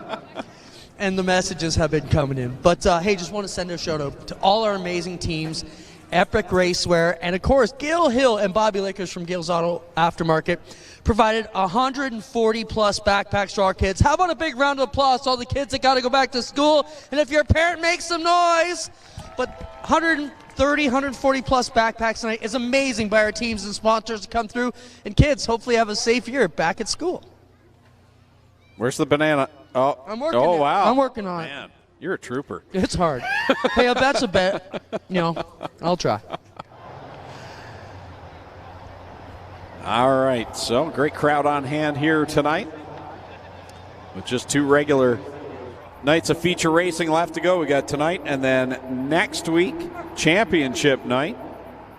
Brought to you by Epic Racewear. Before we head into Nationals weekend, the Northern Sprint Car Nationals, 2 big nights of sprint car action to close out the 2023 season. Hard to believe we're already to this point where things are winding down, but nonetheless, some of the biggest races of the year take place in the month of September. I don't know if we can have a look at the upcoming calendar here, some of the events on G-Force and here at Ohsweken Speedway, but nonetheless, as we mentioned, tomorrow night and Sunday night will be at Brighton Speedway for the Action Sprint Tour along with the Lawns We Do 360 sprint cars. Lawns We Do what? As long as we do? No, Lawns We Do. They've stepped up big time to put out some big money for the sprint cars at Brighton. And then, of course, Canadian Sprint Car Nationals weekend coming up here on G-Force TV. And every Friday night, next Friday being championship night right here on G-Force. And then, as I mentioned, Epic Raceware is bringing us the championship. All 4 divisions will seal the deal next week. We'll see who the champions are, and every division is tight. And then on Friday, September the 15th, it's the second running of the Northern Crate Nationals. The big night for the Crate Sprints. 360s on the card as well. And then on the Saturday, September the 16th, Nitro 54 Variety and Aero Express present the 19th running of the Northern Sprint Car Nationals. Crate Sprints on the card and the big payout for the 360 sprints. And we expect a good car count for this. The border's free and clear. We've seen some of our friends from south of the border make their way up this year more regularly. So I think we're going to see a phenomenal weekend for the 19th running of the Northern Sprint Car Nationals. I think it's going to be a wild one, Greg. Let's introduce you to the starting lineup for the Strickland's Brantford Chevrolet Crate Sprint Cars. 28 cars going to line up for this one. On the pole from Georgetown, the 2M is Steve Murdoch. Second from Waynfleet, the 72 is Tanner Podwinski. Third from Thamesford, the 14 is Larry Gledhill. Fourth from Brantford, the 88 is Lance Erskine. Fifth from Six Nations in the 20, it's the Iceman, Johnny Miller. Sixth out of Ohsweken, the 9C is Brian Nanakoke. Seventh from Waynfleet, the BS 39 is Brett Stratford. Eighth from Salmon Arm, British Columbia, the 26 is John Verney. Ninth from London, the 20L is Caleb Wood. 10th from Ohsweken, the 28T is Cameron Thompson. 11th from St. Thomas, the 52 is Jesse Costa. 12th from Woodstock, the 29W is Tyler Ward. 13th from Mississauga, the 4 is Mac DeMann. 14th from Rockwood, the 74 is Rob Neely. 15th from Listowel, the 97 is Sheldon Bender. 16th from Waynfleet, the 85C is Cam McKinnon. 17th from Rockwood, the 94 is Ryan Fraser. 18th from Cortland, the 5 is Tom Pellizzari. 19th from St. George, the 69K is Ken Hamilton. 20th from Smithville, the 71C is John Cadman. 21st from Kitchener, the 50LS is Adrian Staley. 22nd from Ancaster, the 16X is Keegan Baker. 23rd from Ohsweken, the 77E is Ashton Van Every. 24th from Thamesford, the 45 is Curtis Gartley. 25th from Waterdown, the 5C is Connor Mahoney. 26th from Kitchener, the 2 is Travis Hofstetter. 27th from Ohsweken, the 99 is Joshua Hill. And rounding out the field from Ohsweken, the MK8 is Matt Hill. 14 rows of 2 make up your Crate Sprint Car feature lineup.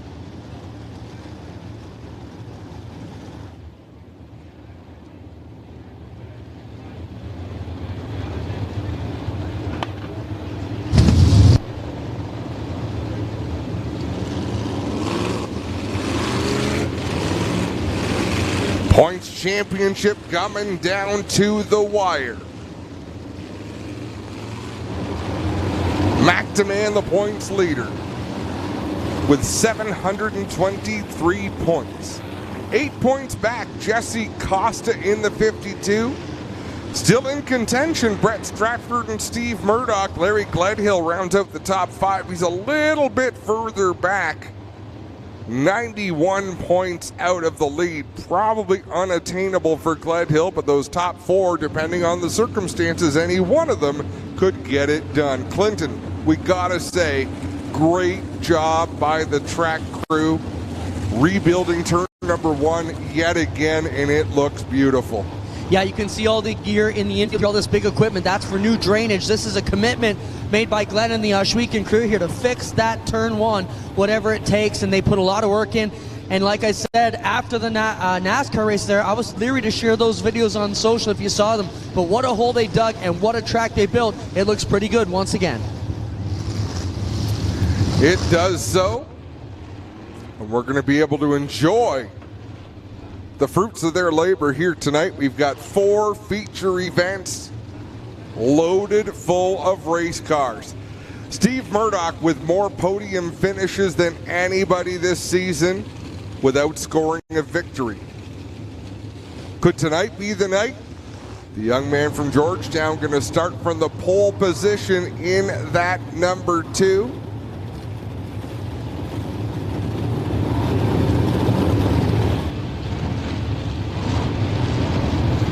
Now, I know this is not something that we talked about pre-production, and we should have, but the obvious choice tonight for the one to watch is Steve Murdoch. It's victory lane watch time for Steve Murdoch in that 2M. It is bound to happen. Pole position tonight. White flag this time by. And we'll keep our eye on that 2M for the Lockhart's ones to watch. Sorry, Spencer.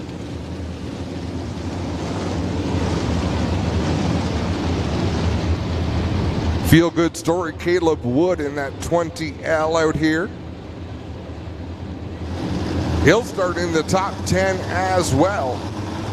Murdoch and Podwinski bring them through 3 and 4. Green flag is in the air. We're underway for the Creek Sprint Car feature event.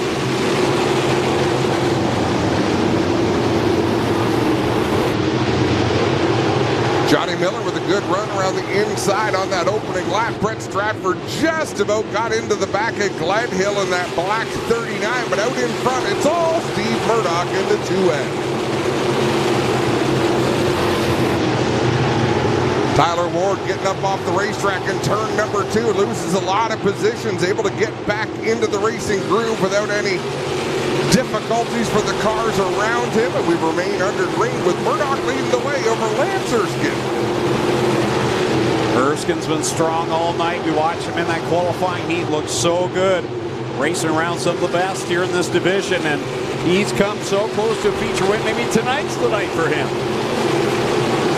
That's been the conversation so far as he leads the way. And if this stays green, lap traffic is going to be gnarly here this evening. Erskine running second, Podwinski third, then a gap. Back to Brian Nanicoke having a good run in fourth in that 9C. How about Johnny Miller just hovering around that top 5? In fact, he just got into the top 5. That car, that new ride that he has had, it has been quick. And here he is challenging Brian Nanicoke at the line. Running a real pretty line around the bottom of the racetrack, getting down in where the bite is at the bottom as Nanicoke gets up off the track, loses 4 or 5 spots in that Canada Fuels 9C. It's all Steve Murdoch out in front, but he has caught the thick of the back end of the field as Ken Hamilton's right in front of him, and it's going to get busy here for these top 3. Murdoch going to commit to the outside down into 3 and 4. Ken Hamilton, the first lap car he is going to approach. Hamilton way down to the inside, so quite a bit of room. As I say that, Murdoch crossing over that 69. He's going to drive to the inside down the back stretch. Podwinski picks up the second spot in that 72. And he slipped by Erskine down at 1 and 2 and got by him down the back stretch. Here comes Erskine back to the outside. He'll go to the outside of Hamilton as well. He's got the second spot, and Podwinski's been good in 2.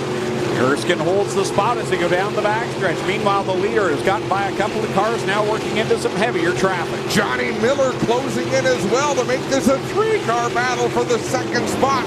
Miller looking to the inside of Podwinski down into 1 and 2, and he is just slow and steady on the bottom of the racetrack. Yeah, put the Iceman to the third spot as he gets by Podwinski, and here comes Brett Stratford into the mix of things as well. He's riding in that 5th spot, closing in on Tanner Podwinski. Now the Iceman working on Ken Hamilton in the 69K. He is a tough one to get around. Further up, Lance Erskine about 12 car lengths off the back end of Steve Murdoch for that race lead. Your top 2 on the front straightaway. And the top two in the points right now are separated by Brett Stratford as McDeman works his way into the fourth spot. Oh, troubles for Johnny Miller. He slows in front of the point leader. Miller will go into the infield, will stay under the green as we see the front end broke. He clipped the wall, guys. He's got a flat left front. He must have clipped that wall in two. Miller was running a pretty line out there, and we've seen so many drivers overstep just a little bit, clip the concrete, and so far the concrete this season, Greg, is undefeated. Yeah, it has been perfect for sure. McDeman, boy, the point leader's come from a long way here. He's caught the top two as Erskine's closing the gap on Murdoch. Oh, Erskine goes up off the track in turn number 4. Loses about 10 car lengths to the leader, but he still runs in that second spot.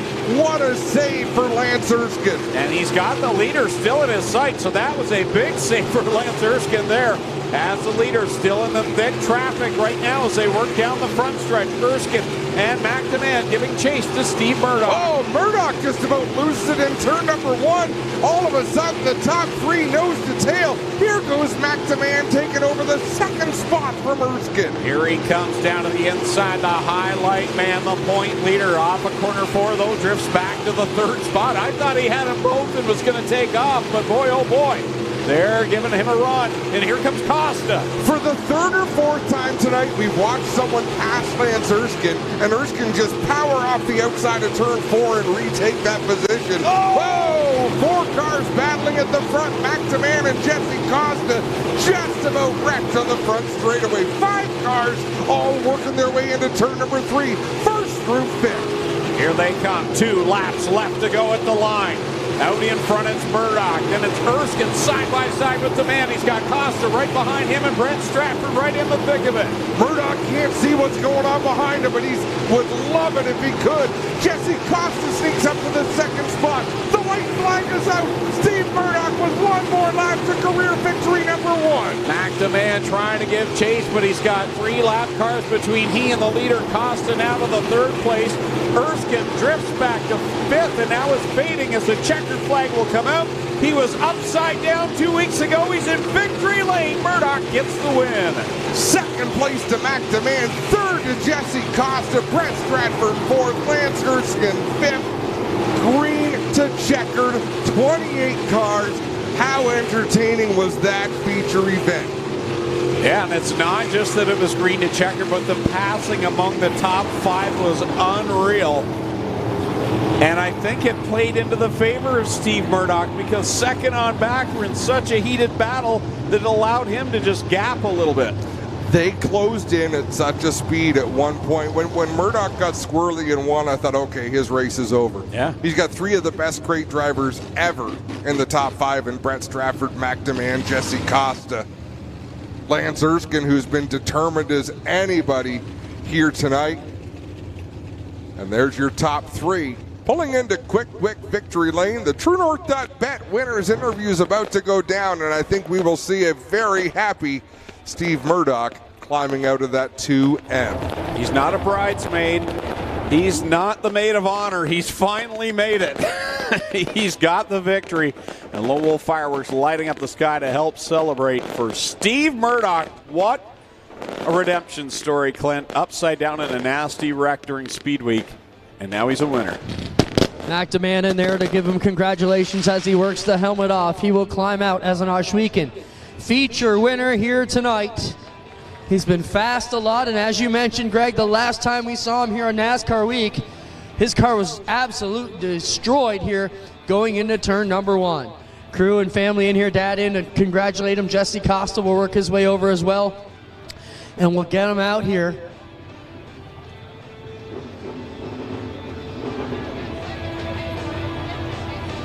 Here he comes, ladies and gentlemen. How about it for your feature winner? His first time on the dirt in the crates for Steve Murdoch. Well, Steve, Adam mentioned before this feature got underway that you were going to be the one to watch. You've been quick in a lot of these races. You've been on the podium a lot, and you got to lose them before you can win them. Tonight you won it, green to checker. Yeah, it was a good race. Found the top there in 3 and 4. It was really quick.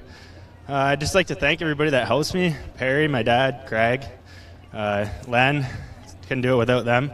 And Nathan Ackland for helping out. And it was a good race. Track looked very good for you guys compared to what we faced a lot this year. The surface looks in good shape. Flawless tonight. Yeah, the track was good. We didn't get that hole in one there, so that was nice. And I like it when there's a bit of a top. So, what a redemption between you and your team, Steve. Last time we saw you destroyed here on the front straightaway. To put it back, come back in checkers, that's a pretty cool deal. Yeah, that was a good one last week, and I couldn't do it without all the help from everybody, and it was great. Right on. Steve Murdoch, ladies and gentlemen, picks up his first feature win here on the dirt. How about it? And he's such a soft-spoken young man. He's ferocious on the racetrack, but mild-mannered off. Clinton Jeffrey with our second-place finisher, Mac DeMann. Matt, can you be happy with second? I mean, a good points night still when you're in the battles. But I know you've known Steve for a while. He was due to get one, but anytime you finish second, still a good night. Yeah, I came in with a 1-point lead over Jesse and started looking at his tail tank. So happy to finish one spot ahead of him. That's all it is. It's me versus him. And yeah, second place is fine. Real happy for Steven and his guys. I've known them for a while since I started in TQ Midgets. So they've been the bridesmaid quite a few times here. So really happy for them. And just want to thank my guys for busting their ass tonight. Darren's at home on the couch, but texting us a great setup. Best car I've ever had, Barman. Thanks. They have for Mac DeMann, second place tonight, guys. Yeah, that points chase will come down to next Friday night. Jesse Costa was right there. It got close between the top two. Let's hear from Jesse now. Well, Jesse, let's talk about this one. Points battles are tightening up. 1 week to go. Finishing on the concrete was ultra important tonight. Tell us about your night. Yeah, just really glad to be up on the podium. We had a really tough start of the night. We were broke down on the 401 for over an hour, but luckily our awesome sponsor, D&O Towing, came to the rescue, so they're the best in the business. So if you need a tow, check them guys out. Corbin and Don, everybody there. Thanks to Nathan Ackland for everything he does for me, and Ackland Insurance, and Ash, my wife, my kids, my parents. My dad works really hard here. Brooke, Wells Foundry, D&O Towing, Oakwood Transport, the Gled Hills, Butler Built, Welders Millwrights, Slomo Fireworks. There's so many people that help us out. I'm sure I'm forgetting somebody, but awesome track tonight. Thank you, Ohsweken Speedway, and thanks to the fans for coming out. Jesse Costa third tonight. Mac DeMann will finish second. Your winner, his first time on the dirt, Steven Murdoch, gets it done. We'll be right back live here on G-Force TV with our 360 feature.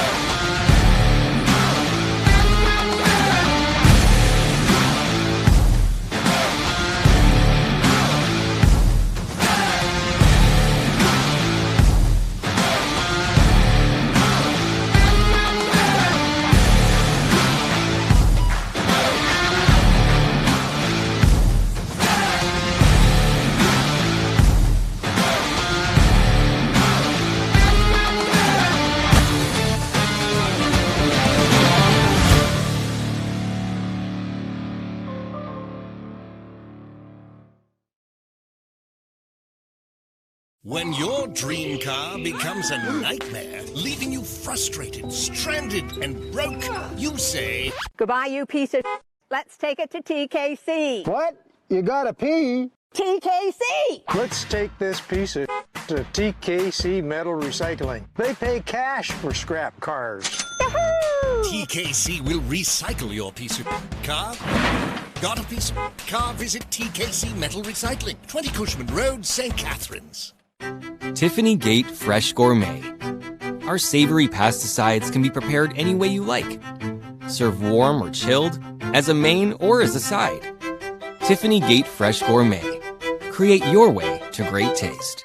Early man discovered fire, but Quick Wick perfected fire. Quick Wick is the only fire starter that guarantees to start your campfire, wood stove, or fireplace without the need for kindling or paper.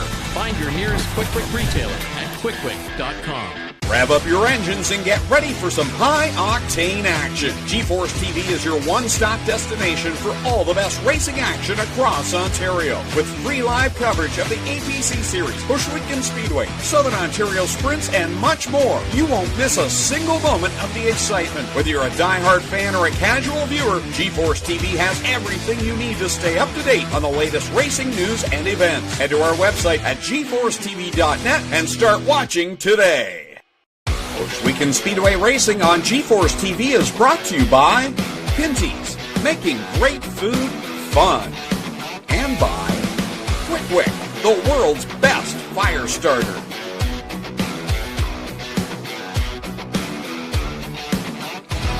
Back live at Ohsweken Speedway on G-Force TV, getting ready for the Cool Kids Ice and Water Core Pack Merchandising 360 Sprint Car main event. Here's your starting lineup going from the pole out of Scotland, the 47X, D-Dub still in Westbrook. To his outside from Hamilton in the 77K tonight, it's Mikey Krutchka. Rolling off third from Beamsville in the 88H, that'll be Josh Hansen, and to his outside from Mount Bridges in the 45, Tricky Nicky Nick Sheridan. Starting in the fifth spot from Brantford, the 49L, Lucas Smith. And to his outside, he was the man to beat during Speedway. From St. Catharines, the 71, it's Mike Bowman. Rolling off seventh out of Freelton, the 12 Double D, Darren Dryden. And to his outside, the 2022 champion from Tilsonbury, the 17X, Corey Turner. Starting in ninth out of Scotland, the 87X is Sean Evans. To his outside, starting 10th from Beachville, car 5, DJ Christie. Rolling off 11th out of Binbrook, car number 9 is the Live Wire, Liam Martin. And Ryan Conium out of Burlington, the 46C, he'll start in 12th. Starting 13th position at Niagara Falls, the 70 is Bailey Hurd. 14th, the Ohsweken Flyer, Glenn Stiers in the 0. Starting 15th from Brantford, it's downtown Mitch Brown in car number 10. To his outside in 16th from Ohsweken, the 77T, Tyler Powless. 17th spot from Dorchester, car 1, Holly Porter. To the outside from Cheektowaga, New York, the 94 is Todd Hoddick. 19th spot from Dunville. Winner of the B main in car 15, that's Ryan Turner. And in 20th out of Thamesford, car number 7, it is Eric Gledhill. 21st starting spot from Ohsweken, the 68 is Aaron Turkey. And going 22nd from Hamilton, the 19D, Alan Downey. 23rd from St. Catharines, the 46 of Kevin Pauls. And going 24th out of Wilsonville, the 94X of Scott Hall. There you go. White flag is out. Next time by, we'll go green flag racing. 25 laps the distance for the Cool Kids Ice and Water Core Pack Merchandising Sprint Cars. 2x2, 12 rows of beautifully prepared sprint cars ready to come to life. Dylan Westbrook, Mikey Krutchka on the front row. Pace truck is pulled off. Ladies and gentlemen, you came looking for a show. Well, here you go. Let's end all the anticipation as we bring to you our feature presentation.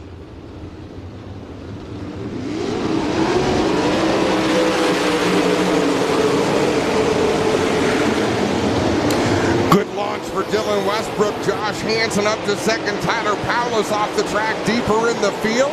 Everybody pointed in the right direction as they work off of turn 4 trouble. Liam Martin in turn 3. Oh boy. Tyler Powless jumped on the brakes, and I don't know if he lost a brake pad. Yeah. All sorts of sparks out the back, but you could see he hit the brakes, and the car did not want to slow down. That was a precarious position there for Liam Martin. Turned around facing a good chunk of the field. Tyler Powless, who had a wild green flag, he went off into quarter 1, and the car almost didn't want to turn at all. Gathered it back up and then gets collected here in the problems for Liam Martin. While we've got the chance, Randy Howarder wants to wish his wife a happy anniversary. They discovered our streams during the pandemic, Greg. Yeah. They're down in Texas. Guys, just want to mention Stiers with a broken nose on the 0 at the back.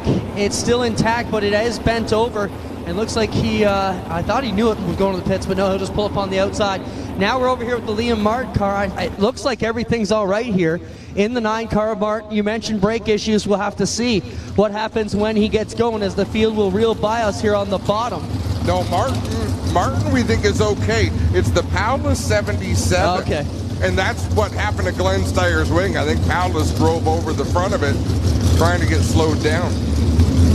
Just want to send a quick shout out to, I know Mike, you would like to send a shout out to our dad, who's resting and not feeling too good this week. So Gary, hopefully you're feeling all right. And Big Brian at home gave Mikey the shot here this week, and he's at home watching. So Brian Powless, Mikey says thank you. Dylan Westbrook, guys, he's looking to recapture his magic here. It's been a tough season for Dylan, but they have got the speed and the power, and man, who's got more testicle fortitude than that 47 when it needed? You're not wrong. And really, it hasn't been a terrible season for Westbrook. He just hasn't been Dylan Westbrook-like. Now, do you know that you and I angered most of the print car drivers in the pits on our talk show this week? We have some apologies to get out this week. No, I don't apologize. I stand behind what we had to say, too. If you didn't, check it out. Rivals Race Chat, Tuesday. And we do a different job on Tuesday nights than we do on Friday nights. Clint and I talked about that. Greg, on Friday nights, we work for the racetrack, and we announce races, and we try to be unbiased. On Tuesday night, we can have all the opinions in the world. That's what we do. Just want to make a quick mention. Doug Leonard has just told the drivers we have no laps complete. This is a complete restart. 0 laps in the books. Here we go. Well, now I'm going to have to go back and watch and see what you said. Back to the Cargo Ease restart zone. They complete restart here. D-Dubs and Mikey Krutchka. Good to see Mikey back. And a well-deserved opportunity here for the drive to 77K. Once again, Westbrook out in front. This time Josh Hansen getting a good start. He's up into the second spot. Nick Sheridan to third as Krutchka fights him back on the inside. Out in front, D-Dubs being chased by Josh Hansen. Hansen with a win this year. That newer color scheme on that car. The J&E recovery machine riding in the second spot. The best battle right now for fifth. Deep in the field, they are 2 wide, 3 wide. Working every different groove on the racetrack. Corey Turner just got split by DJ Christie and Mitch Brown, but out in front, Dylan Westbrook. Gets up off the track in turn number 2. Here comes Josh Hansen. Hansen was ready to pounce it here. He comes down to the inside of D-Dubs. They'll come off a 4. And the 47X still in front over Hansen and Sheridan. Then it's Krutchka and Dryden right now in the top 5. Mike Bowman running in 7th. He just got around Lucas Smith for 6th. He'll try to work his way into the top 5. Just behind them, Lucas Smith, DJ Christie, Mitch Brown in the 10. Leaders work down the backstretch around Scott Hall. Josh Hansen has not left the tail tank of Dylan Westbrook. He can see him in his sights waiting for another opportunity as the traffic gets thicker and thicker for the leader. And again, corner 2 is a bit of a trouble spot, I think, for Dylan. Ryan Turner starting to make his way through the field. He just got around Ryan Turner, closing in on Sean Evans and Mitch Brown as they work into turn 3. Heavy traffic right now for the leaders. Aaron Turkey, Tyler Pallas, Alan Downey is the leader. Works off of corner number 4. Hansen in his tire tracks. Sheridan there as well. Krutchka hanging in the 4th spot. Westbrook to the outside of Aaron Turkey again, gets up off the banking in turn number 2. He is not liking turn 2 right now. He is quick everywhere, but that spot has bitten him 3 or 4 times now, and Hansen's been able to make up time every trip around through 2. And we talked about the fact that team has been working on various setups, trying to get things down on a slick racetrack. Everywhere but turn 2 tonight, he has been on point. As again, he's up on the wheel. He's decided to run the middle groove around 1 and 2, really having to roll out the throttle, and then he picks back up once he's in a straight line. Whoa, Liam Martin had a handful there right in front of the leader. Now we got one around, and Scott Hall up in corner 2. He'll gather it back up, back onto the racetrack, and now Hoddick slow down the backstretch. Scott Hall kept that car rolling. Hoddick is off the pace around the inside. That's going to draw a yellow flag. These races are so damn busy. I mean, where do you look, Greg? That's tough. There's so much to watch. So many drivers with different battles and moments, we'll call them, like Liam Martin in front of the leader. I think there's some folks that don't like watching sprint car racing because of that fact that there's too much to take in, and then there's those of us that love it because there is so much to watch. If I see you looking to the left down towards 3 and 4, I'll generally look to the right. Just keep an eye, yeah. Because I know you're going to have that covered, and that's what you'll be talking about, and I want to see what else might be developing. But yeah, it's definitely a different science. So our top five: Dylan Westbrook, the 47X, the 88 of Josh Hansen, the 45 of Nick Sheridan, the 77K of Mikey Krutchka, and the 71 of Mike Bowman. 6th through 10th, the 12 of Darren Dryden, the 49L of Lucas Smith, the 5 of DJ Christie, the 15 Ryan Turner, and the 10 of Mitch Brown. Happy to see Mikey back. Happy to see him running in 4th. And rewind a year ago, and I know Ryan Turner won the Nationals in September, and that was a huge win for him. But boy, Mikey Krutchka was really the story of that night, was he not? And how good he was, and he was right there in the thick of it.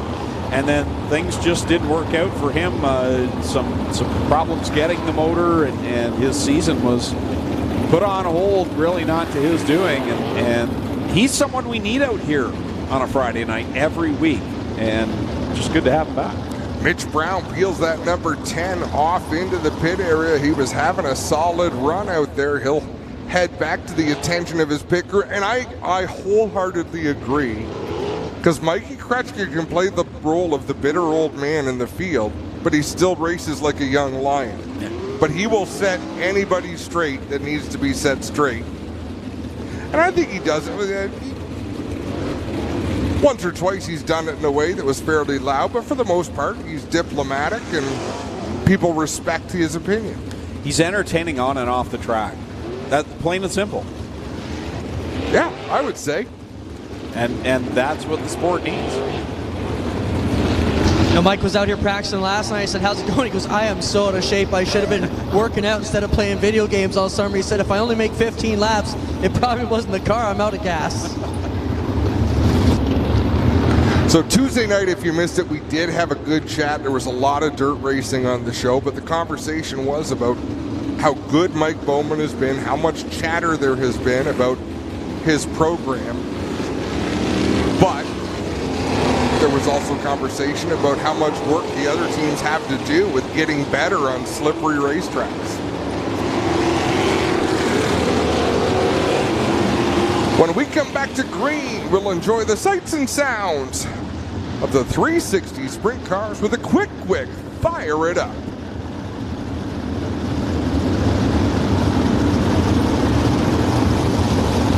No, we won't. Psych. We're still going to do it. It's just going to be another lap. So this conversation drew the ire of some? Yeah, because it was done in a way as kind of a challenge to the other teams, you know. Put your best foot forward. Even tonight, Dylan Westbrook's gone off the track a couple of times in turn 2. You can't do that and say, okay, well, this person's not playing within the rule book. Well, do your very best, perform, and then you can speak. But our tech team, and I've had some messages from people that say what a phenomenal job they do back there in the tech group. Anyhow, quick, fire it up, coming right up.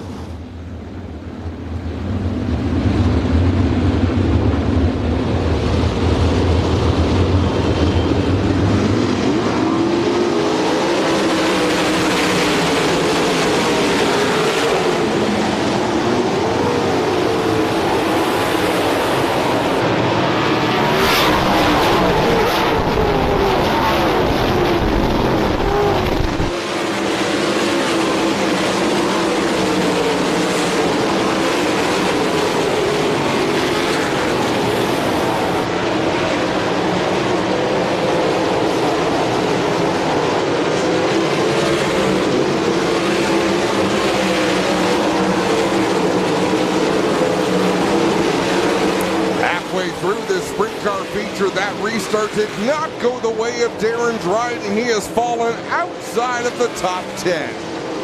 And the man on the move continues to be Ryan Turner. Put him now in the 6th spot. He won the B main to get here, starting in the 19th position. Whoa, Westbrook into the wall and over in turn number 4. Wow. Our race leader out in front, and he just blew off the top of 3 and 4 and had so much speed he couldn't keep that car off the wall. Safety crew is on the scene immediately. That was a violent flip there for Dylan Westbrook, and something we're not used to seeing him involved in. Came into tonight 14 points out of the lead in the standings.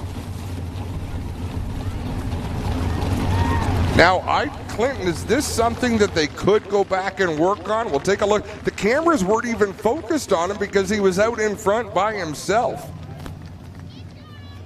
Well, it looks like it could be something they could work on here. They're going to need a top wing, a tail tank, a front crasher, and I think they'll probably just call this one a day if the rear end's not out of it.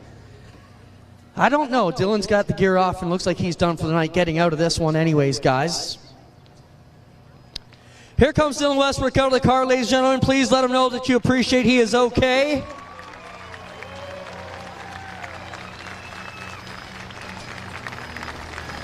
The crowd showing their appreciation for the all-time winningest driver in our 360 sprint car division.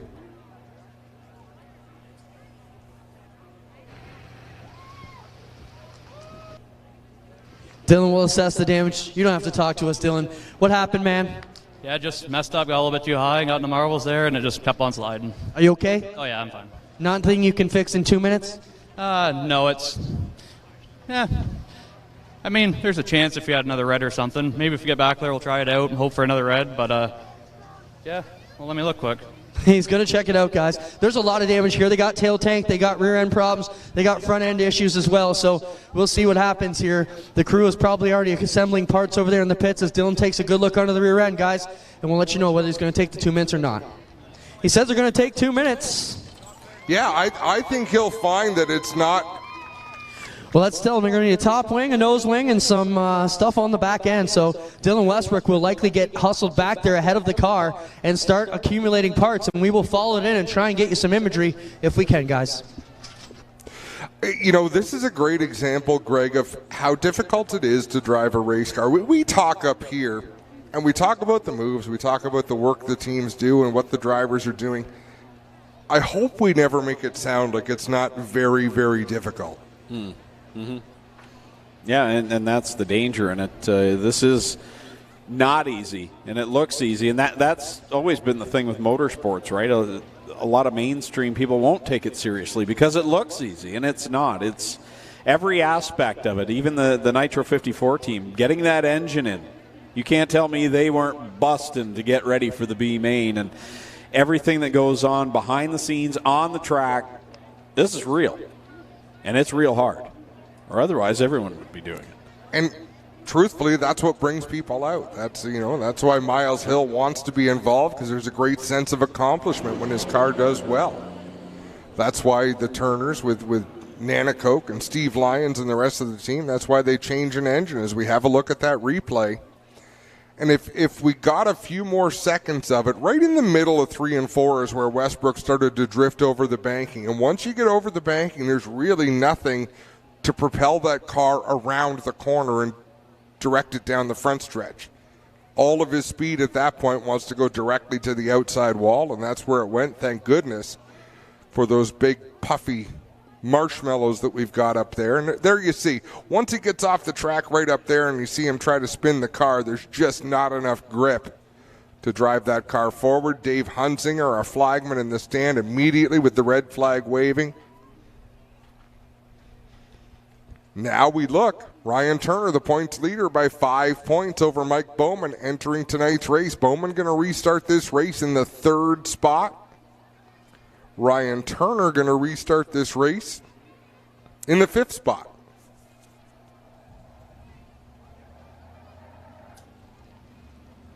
It was kind of funny watching Dylan's face while Clint was interviewing, and he said, "Do you think you're going to get back out?" And as Dylan looked, at first it was no, and then, well, there's a chance. Daniel, show us that, and we've been making this mistake forever. Daniel, show us that accident again as we have a look at the moon. Even as you see the car flip, normally you'll see the front end kind of collapse and it'll be askew. Same with the back end at times. This time when you saw a flip, even right there, those front tires are both pointed the same direction. Well, that's what I noticed when it's laying on its side. So have a look here. He crashes, boom, hits with the right rear. But even if as it's going over, all four wheels still in the same direction. So the rear end didn't get twisted out of it. Neither did the front end.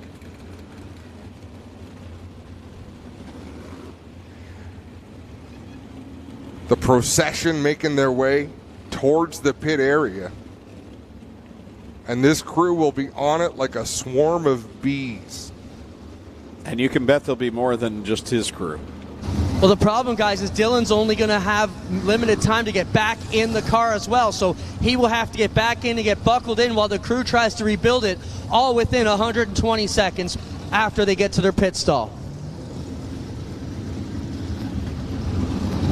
This team is well traveled all over North America. And as much as they would have rather been strolling out for victory lane, these race teams love this.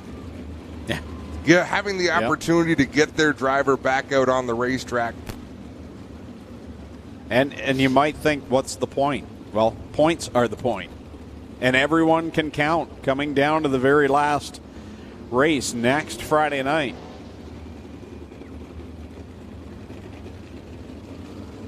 And they're going to try. Like, I mean, why not? If you've got the 2 minutes, put the effort in. And like Dylan said, they could go back under the green flag and have another red flag and still have more time. So you don't quit until it's over, until your chance is done.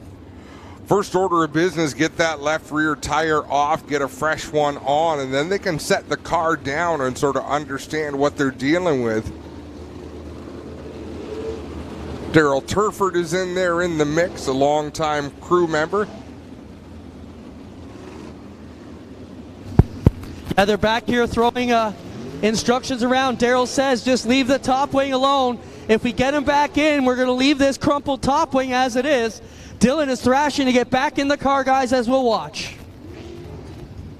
Getting all of his gear on. He's got the head and neck restraint. The car is still suspended off the back of a tow truck, so it's a bit of a Cirque du Soleil act trying to get up there and get in it. The crew is going to steady things for him.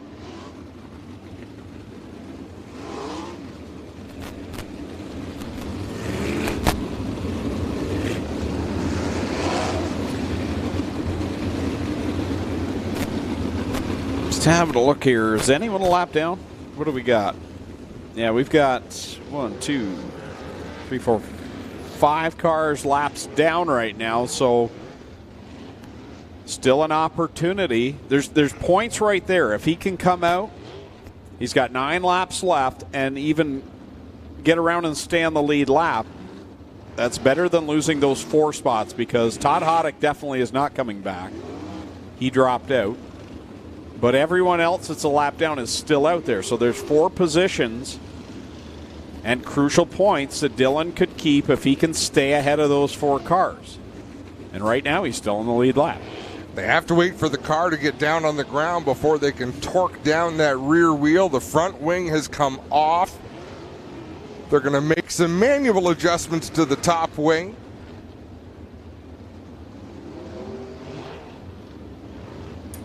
And I'm not sure how much more work they're going to do before they want to try to push him back off and get him onto the racetrack.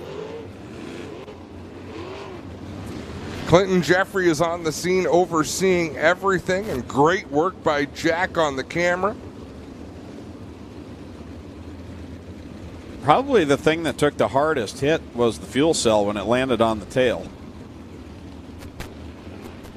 And that's where they're looking right now. The hardest, the rear end, and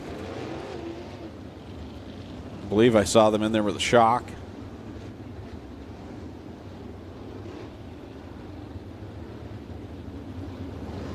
White flag is out. White flag's being displayed, but I believe Daryl Turford just called on the push vehicle.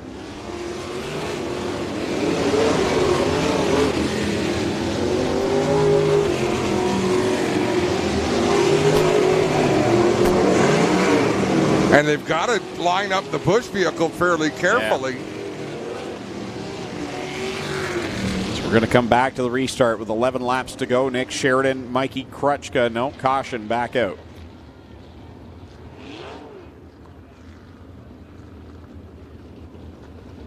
I'm not sure why they went back to yellow, but I would have done it just for the sake that the crew was done. It was the push vehicle trying to get positioned.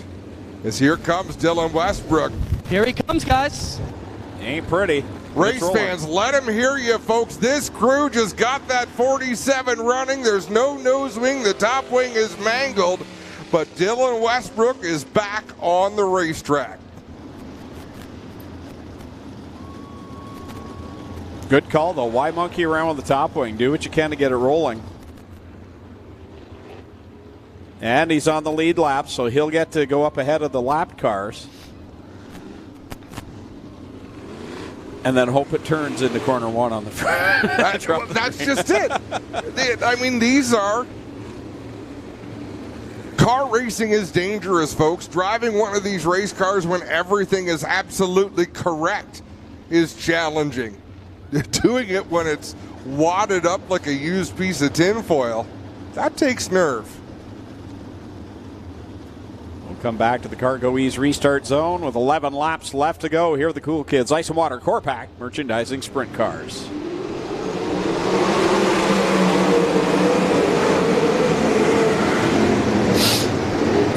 Things bottle up there in 1 and 2. Lucas Smith with a nice move to get around Ryan Turner and then attempt to pass on Liam Martin. Turner going to come back at him, but out in front, it's Sheridan in the 45. Sheridan Bowman now goes to the inside of Hansen. Here he is now reeling in the leader. Bowman's right there. Can he get another win tonight? He's working on it. Bowman down the inside. Sheridan up on the high side. Lots of racing still to come. Plenty of action throughout the pack right now as Westbrook continues to ride around. You can see how much he depends on the nose wing there. The front end bouncing and the front wheels coming off the ground. Sheridan continuing to hold down that lead. Josh Hansen keeping the leaders in his sight. 4th place, Ryan Turner after coming from the B main. Bowman back by the Sheridan machine as Sheridan tries around the top. Oh, he grabs the lead back at the line. I love it. And then he closed the door in 1 and 2. That's some veteran sprint car move by a young man behind the wheel of a sprint car. He'll go back to the high side in 3 and 4 where he comes off the turn with a head of steam. But this time it'll be Bowman at the stripe. Yeah, he rolled just a little too high off of corner number 4 and got out of the groove, and that allows Mike Bowman to pull away. Here comes Hansen back down to his inside. Hansen to the bottom for the 2nd position. Move over flag being displayed to Scott Hall as Bowman swings around on the high side. Liam Martin nearly just did what Dylan Westbrook did a few moments ago. Guess who's catching these guys? Ryan Turner in the 4th spot. He's catching up. The 2nd and 3rd place came from the B main, had the blown motor in the heat. What a story here for Ryan Turner as he gets by Sheridan who smacks the wall. Yeah, Sheridan blew it off of turn number 4. Did a nice job to keep that car from being destroyed. Now Ryan Turner is up into P3. And we'll have to watch. Oh, Hansen might have caught the wall in the front stretch this time, trying to reel in Mike Bowman. Turner's right behind him, following suit. The top 3 evenly spread apart right now. 2 laps to go. Bowman working through some heavy lap traffic, splits the gap between Alan Downey and Aaron Turkey.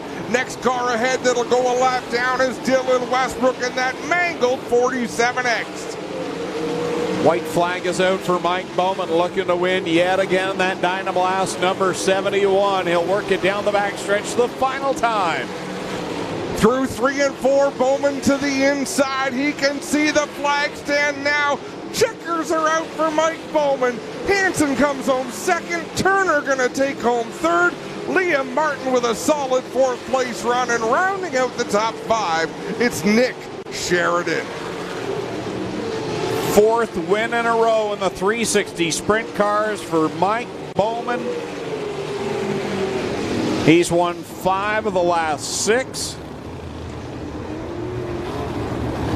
More money in the pocket of Mike Bowman. And I'll tell you what, the last couple of races, he was pretty dominant. This one he had to really work for it. And Nick Sheridan gave him a run for his money there, but Mike Bowman gets it done again. When you're on a roll, you're on a roll. like you said, though, it reminded me of modified races that I've watched at Merrittville Speedway. In times when Pete Bicknell was the driver to beat, he wouldn't pass a ton of cars in the first few laps of the race. Midway point, he'd be up into the top 10, towards the top 5, but then as the laps clicked off, that's when he showed you he was the best. It would peel his way through, but boy, oh boy, Ryan Turner, he may look back on tonight as the night that he saved his championship.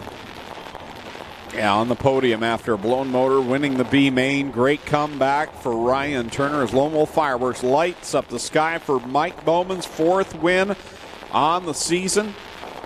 Make that 5th win on the season. 2 more feature races still to come as Clinton Jeffrey heads down into quick victory lane. Lone Wolf Fireworks lighting up the sky.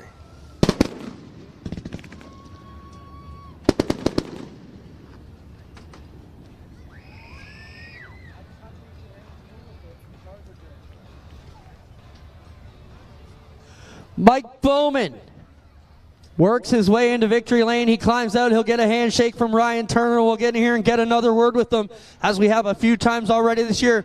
Mike, another feature win. This one didn't come so easy. You had to work through that one tonight. Yeah, lots of bite out there to play with. Lots of different lines to play with. It was a really technical racetrack. I thought we should set up a little bit freer, and the guys kind of talked me into tightening up a little bit, which I think helped out at the end. Man, what a roll we're on. I know everybody's probably sick of hearing me talk up here, but we're just working hard and can't do it. I got to send a shout out to my buddy Granny out there. He's going in for open heart surgery tomorrow, and I know he's here watching tonight. So, Grand Dog, this one's for you. Right, there you have from Mike Bowman, 5 wins already in the 360s here in 2023. Josh Hansen followed some different drivers tonight, but he always seemed to be in the 2nd spot, and that's where he winds up. He's with Clinton Jeffrey. Josh, you're in the right spot. Just need to be 1 spot over here, but this is a good night when you can finish on the concrete here in quick victory lane. But, man, you had a good view of Dylan Westbrook's situation there. How crazy was that? That guy doesn't make a lot of mistakes, so it's something you don't expect out of him. He's a class act, so... but the racetrack was phenomenal tonight. You guys did an awesome job. It was smooth top to bottom. I mean, 2 lanes of racing. Mike was on the bottom, I was on the top. It was an awesome racetrack tonight. I just can't thank everyone, mom and dad working their ass off every fucking weekend, and John and Dave. We just put this brand new car together, and it's late night after late night trying to get 1 spot better, and I know we'll get there, and it's a good confidence booster for next week and going into nationals. So got to thank Julie and J&E and Nisco and Nathan Ackland, just everyone that puts it in, and it's awesome to be back here. Right on. Josh Hansen will finish 2nd. Guys, give us a second. We'll get over with Ryan Turner. This has got to feel as close to a win as it can come for Ryan Turner with the night he's had. Let's hear from Ryan now. Ryan, what else could go wrong or right on tonight? It's been up and down like crazy. You get crashed in hot laps and have to rebuild the front end. Then the engine blows up in the heat, and you win you finish 3rd here in a night after the crew changes the motor in 15 minutes. Wild, man. What more can we write in your script for this evening? Hopefully all our bad luck's behind us for this weekend. We're heading to Brighton here shortly, but no, the crew, they did awesome. We had teams down the aisleway jump in. I think I took a photo and sent it to my wife because she's not here, but there was, I think, at least 20 people working on the car all at once. And then even we go for the B main and the engine's not even warm, so I'm feathering it around the first couple of laps and just trying to get it up to heat so we don't blow another engine. And it was just a whole event of things. But these guys were awesome. Obviously it starts with Dan and Trish Nitro 54 who give us an awesome piece to rip, and obviously they have the equipment to change that motor. Steve Lyons with Creative Edge. Brandon, obviously my wife, she's not here. We missed her tonight big time, and the twins, we're going to catch up with them on Saturday there. We got Braden, Trevor, the list goes on with all the people, but everyone turned a wrench on it. And then, of course, we had to cowboy up after that. So. Right on. Ryan Turner may save his season here, guys, with a solid run. 3rd will be Ryan Turner. 2nd, Josh Hansen. And Mike Bowman picks up another 360 feature win here at Ohsweken. We'll be right back live with 2 more features to go on Epic Racewear Night. Get ready to experience the NASCAR Pinty Series Power Hour. Join your host and wingman, Cam K, every Monday night at 7 p.m. on G-Force TV for an hour of non-stop excitement and in-depth analysis of the hottest racing series around. From the latest race highlights to expert analysis and insider commentary, you'll get an exclusive look at everything you need to know about the NASCAR Pinty Series. Tune in for the NASCAR Pinty Series Power Hour, the ultimate destination for race fans everywhere.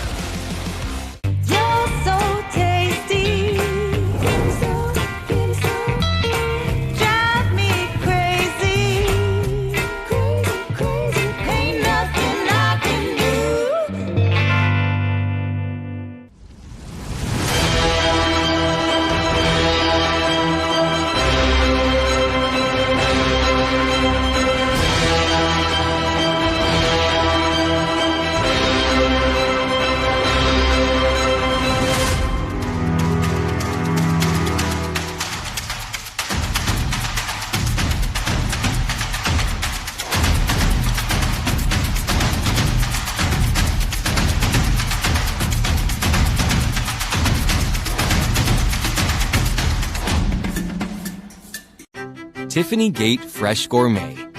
Our savory potato sides can be prepared any way you like. Serve warm or chilled, as a main or as a side. Tiffany Gate Fresh Gourmet. Create your way to great taste.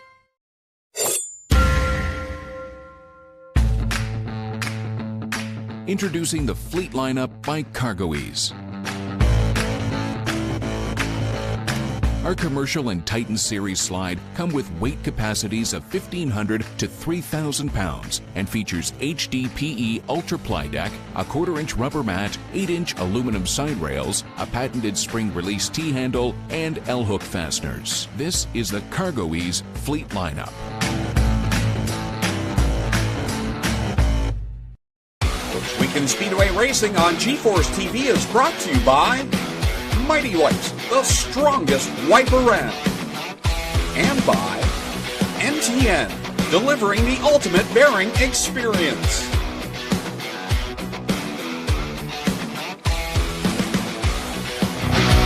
Back live at Ohsweken Speedway as Tiffany Gate Fresh Gourmet presents Friday Night Excitement. Here on G-Force TV, Greg Kellman, Adam Ross, and Clinton Jeffrey down trackside with 2 features left to go. Where did Mike Krutchka finish that one? He didn't. And I didn't see where he went or when he went. Here's how they're going to line up for the Middleport Mechanical Thunderstock feature event. Greg, did you see where he wound up there? I'm going to find out. Okay, perfect. On the pole from Ohsweken, the 93 is Melissa Miller. To her outside from Brantford, the 13 is Casey Huffman. Third from Tilbury, the 17W is Travis Whittle. Fourth from Caledonia, the 55 is Mike Thorne. Fifth from Thorold, the 11 is Go Fast Teeple. Sixth from Keister Center, the 41 is Adam Plazik. Seventh from Hamilton, the 25 is Ken Sargent. Eighth in the 28D from Keister Center, it's Donnie Lampman. Starting in ninth, it's his dad from Keister Center, the 28 is Jim Lampman. And rounding out the top 10 from Guelph, the 79 is Chris Hale. 11th from Jerseyville, the 53 is Logan Schwedick. 12th from Canfield, the 32 is Mark Fawcett. 13th from Burlington, the 97 is Ron Logie. 14th from Hagersville, the 23 is Trevor DeBoer. 15th from Hagersville, the 8 is Ryan Denning. 16th from Hagersville, the 93K is Mike Plazinga. 17th from Ancaster, the 19 is Kyle Wirt. 18th from Hagersville, the 49 is Dave Bailey. 19th from Hamilton, the 62 is Brian Passetti. 20th from Victoria, the 84 RK is Ryan Beagle. 21st from West Lorne, the 65 is John Dunn. 22nd from Canfield, the 03 is George Grossel. 23rd in the 96-0 from Welland, it's John Overholt. 24th from Windsor, the 72G is Marcel Gaudet. 25th from Hamilton, the 43 is Kyle Andrus. 26th from Ohsweken, the 21Z is Braden Burning. 27th from Waynefleet, the 14 is Mitch Petta. 28th from London, the 76 is Jamie Googe. That is how they are scheduled to start. I don't think Jamie Googe made the call. Don't see him out there as we get ready for the green flag Middleport Mechanical Thunderstocks ready to go off of 4. Green flag flies and Mikey Bobby streaks his way down with the lead into turn 1. What they did there. Ricky Bobby streaks, Mikey Bobby streaks. 4 wide already. Back there around the 5th spot. Middle of the pack through these features. It's like this from start to finish. Thorne out in front. Adam Plazik doing a nice job in second. Donnie Lampman has worked his way into the 3rd spot. It's Mike Plazinga with a problem off of turn 2 that really affected Ryan Beagle as well up in the high groove. Top 3 in points, 4 points apart. They're side by side by side. Well, they were there down the back stretches. Go fast people now there in the middle of it, but those 3 drivers have some work to do. Who can make it through this pack the best? Wow. Things getting skinnied out there on the back straightaway. Look at Kyle Wirt drive around the outside of a couple of cars to the inside of Melissa Miller in that 19. It's all Mikey Bobby. Mike Thorne out in front over Donnie Lampman and Ken Sargent. Plazik and Hale, 4th and 5th. And boy, it's still dicey back there. Kyle Wirt is definitely the aggressor here tonight. But Ryan Beagle and Dave Bailey are right behind him. But Wirt has made some bold moves out there out front. Mike Thorne, and who could use a good finish more than Mike Thorne in that 55? That he could. He got on the concrete once this year, and he's long overdue for another victory in that 55 machine. Looking good here in the back half of the season. He's definitely picked his game up. Ron Logie in the 97, he picked up a win last week at Merrittville Speedway. He'd love to do the same here at the Big O. He's up in the 4th position, battling with Chris Hale right behind the 25 at Ken Sargent. Ron Logie was close to a win last year here at Ohsweken Speedway, and right now riding in that 4th spot with Hale trying to track him down. Ken Sargent having a good solid run up there in that 3rd spot. He's had some speed tonight. Whoa, things close up quick. Back there where the point leaders are. Jim Lampman, Adam Plazik, Dave Bailey. Whoa, Adam Plazik just about squeezed Dave Bailey up into the outside wall on the front stretch. Ryan Beagle still behind them, but Bailey has gotten around Kyle Wirt. Now Wirt giving him some support down the back stretch. Thorne, your leader at the line on lap number 8. 12 laps left to go as we watch the split screen. You see Wirt all over the back bumper of Dave Bailey as they go down into corner number 1. Ryan Beagle now to the inside of Jim Lampman, trying to keep pace with Bailey and Wirt. Out in front, Mike Thorne still hasn't turned a wheel wrong. He'll look to the inside of Braden Burning out there. Put the 21 a lap down, and Mike Thorne still leads by about 15 car lengths over Donnie Lampman. This time by will be the cross flags. We'll be halfway home here for the Middleport Mechanical Thunderstocks. Donnie Lampman behind Mike Thorne in that 2nd spot. Ron Logie right now in 3rd. Then it's Sargent, Schwedick, Hale, and then this battle with the point leaders involved with Bailey, Wirt, Beagle, Trevor DeVore's in there as well. You know, it's funny how a race carries on, and at some point you get the sense this might go all the way. Right? You never know, but then you get to a point like, okay, if they haven't crashed now, it's possible they're not going to. Things have sorted themselves out a little bit, but the biggest battle right now is right around that 5th spot. Schwedick gets overtaken by Bailey. He's got Beagle to his outside. Now Wirt's going to try and follow. Christopher Hale's fighting as hard as he can on the outside to keep pace with these 3. Braden Burning has to wonder, what the heck did I just experience? They passed him on the inside, and the outside all at the same time, but Dave Bailey just ahead of Ryan Beagle, just ahead of Kyle Wirt, but Kyle Wirt not giving up, trying to work his way back up the middle. Here comes Donnie Lampman looking for that lead as they go down through 1 and 2. Boy, did he close the gap in a hurry. Mike Thorne picking his way through traffic, maybe a little too cautiously. Donnie Lampman closes in contact. From behind, Donnie Lampman and taps to the back end to Mike Thorne. There's some lap traffic now down to the inside of Melissa Miller and Casey Huffman. Here comes Lampman giving chase. Ron Logie sits in third. He's got a bit of a bumper between he and that car behind him, Dave Bailey, who's got Ryan Beagle to his outside. Mike Thorne fending off Donnie Lampman, uses Kyle Andrus as a little bit of a pick on the front stretch, but actually Andrus out ahead of these race leaders. They're going to split him down the back straightaway. Thorne on the outside, Donnie Lampman on the bottom. They've got Andrus in the middle. They'll roll it off at corner number 4. This time by it'll be 4 laps left to go, and Donnie Lampman to the point. Lampman out in front, but Mike Thorne still right there. My goodness, it's crazy for the third spot. Dave Bailey, Ron Logie, Ryan Beagle. Kyle Wirt still giving chase to those two. He's trying to stay in the thick of this points battle. Off the corner comes Donnie Lampman. He's your leader now with 3 laps left to go. Dave Bailey closing that gap, but I'm not sure he has enough time to get there. Plus, he's going to have Ryan Beagle in that Ackland Insurance 84 to contend with as well. Off of corner number 4 comes the leader, Donnie Lampman with Thorne, Bailey, Beagle, Logie. Right now the top 5. Kyle Wirtz lost touch with Bailey and Beagle. And here they come. They're trying to work on Mike Thorne to get as many points as possible. 3 wide into corner 3. Donnie Lampman to the outside. I might have been mistaken. Dave Bailey and Ryan Beagle are closing that gap on our race leader Lampman, but now Beagle going to put the pressure on Bailey for second. Final time around, Donnie Lampman sends it down the back stretch. Bailey will give it one more shot.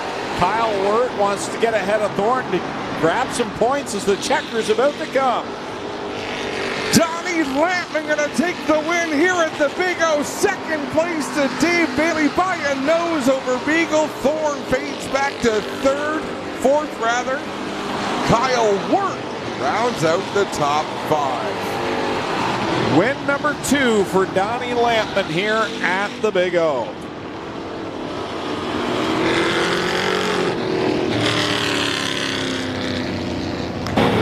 Wow.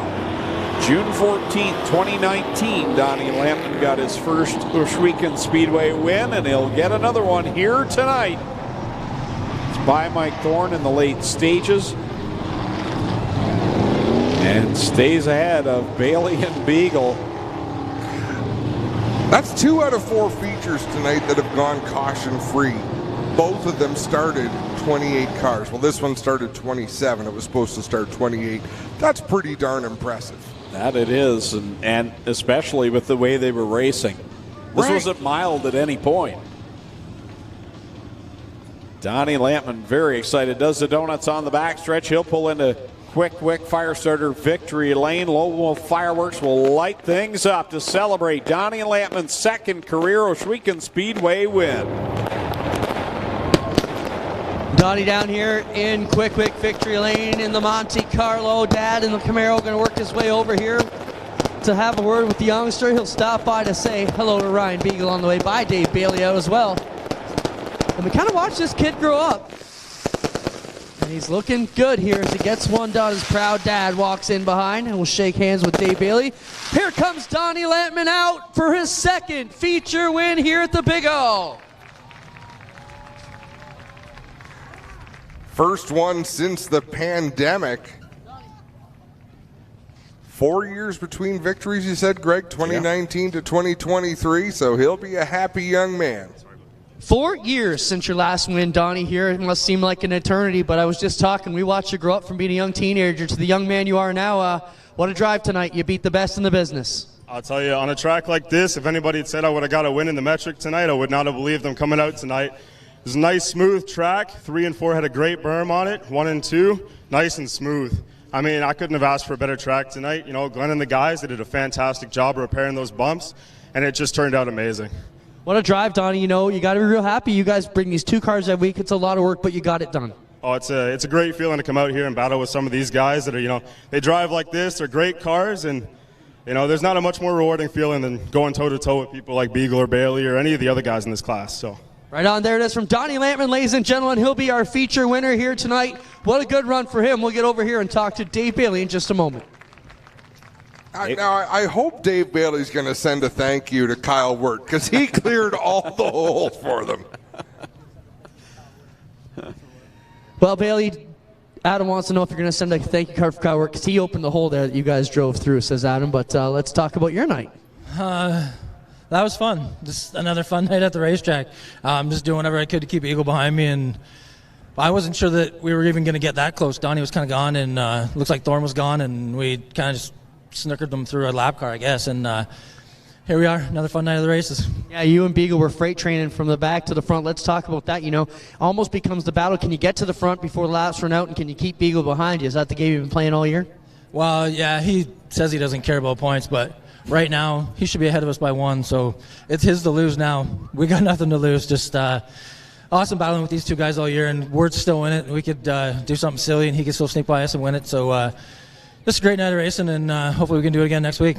Dave Bailey on the verge of not winning the championship this year for the first time in a long time, but still only a couple points out. Give us a second. We'll get over there with the big dog. It's going to be interesting next Friday. You always know a championship driver because they know exactly where the points are. Do you know where your points are, big dog? I think Dale Shaw once said he had a calculator in his car, and I'm pretty sure I got one too. So I think I know, but I'm not sure. So who's telling me the truth? You're Bailey. He says you don't care about points, and you're telling me you got a calculator in the car. I don't know. I try to not care about it, but it's hard not to. 1 week to go, though. Can you get it done, big dog? I don't know. I think we're in the lead, but it isn't going to matter. It's whoever beats whoever else. So I don't know. It's going to be a stressful week, but we'll hopefully we come out on top.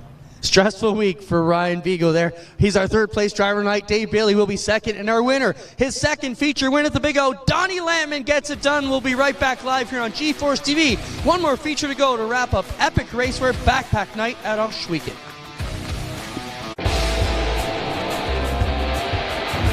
Ladies and gentlemen, you came looking for a show. Well, here you go.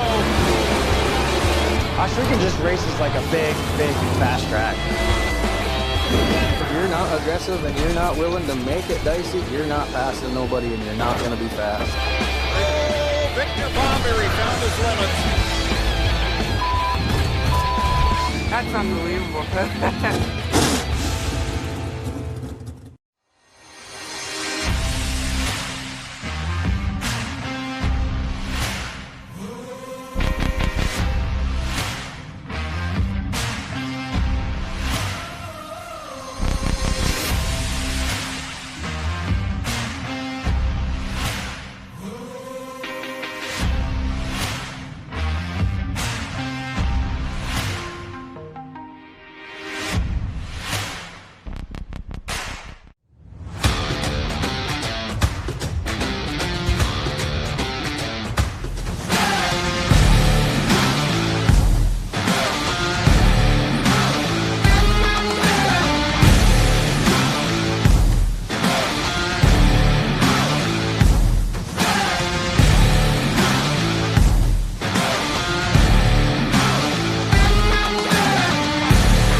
Back live at Ohsweken Speedway. Let's send it down to Clinton Jeffrey trackside. K-Side's track report for last feature. Look, guys, only 2 bumps. One here and one here. The rest of it is pool table smooth. What a kudos to our track crew this week. They have done a marvelous job. We have nothing wrong with turn 1. Beautiful, beautiful. Starting lineup for our final feature of the night. 15 laps of distance for the HRW Automotive Mini Stocks on the pole from Guelph. Car number 1, Jason Tolton. To his outside from Stratford, the 54, Christopher French. Rolling off third from Caledonia in car 11 is the pinball Mike Giverson. John Lubeck lines up to his outside from Port Colborne in 14L. Fifth starting spot from St. Catharines, the 4A, is Mason Anderson. Jeff Elslager from Linden, the 11E, starts in 6th. Seventh spot from Waterford. The 4 is Wade Thorne. Starting 8th from Waterdown, the 01, Tristan De Silva. Ninth starting position, Ryan Hiller out of New Hamburg in the 21H, and Tim DeBoer from York in car number 9 starts 10th. Sean Taylor starts 11th. He's from Burlington, the 76, and Kyle Rothwell out of Welland in the 114 starts 12th. Ken Hare lines up 13th. He's from Niagara Falls in the 5K. Fabio Oliveri out of Ancaster in the 16 starts 14th. Ashton Dickey from Brantford in the 1A starts 15th. 16th is Lofton Schutz out of Oakland in the 24. Alex Riley from St. Catharines in the 17 starts 17th, with Nick Erskine to his outside out of Brantford in the 64 starting 18th. 19th is Jonathan Ayrton from Dundas in the 69. Nick Clark from Teeswater in the 84 starts 20th. Mike Sarantakos out of Smithville in the 6X starts 21st. 22nd, Mike Evers from Caledonia. Nico Hansen and Martin Schroeder back there in 23rd, 24th. 25th spot, Nathan Joyner. 26th, Graydon Lyons. 27th, Steve Miller. And Miranda Weiler rolls off 28th as a green flag is out for our final feature of the night, the HRW Automotive Mini Stocks.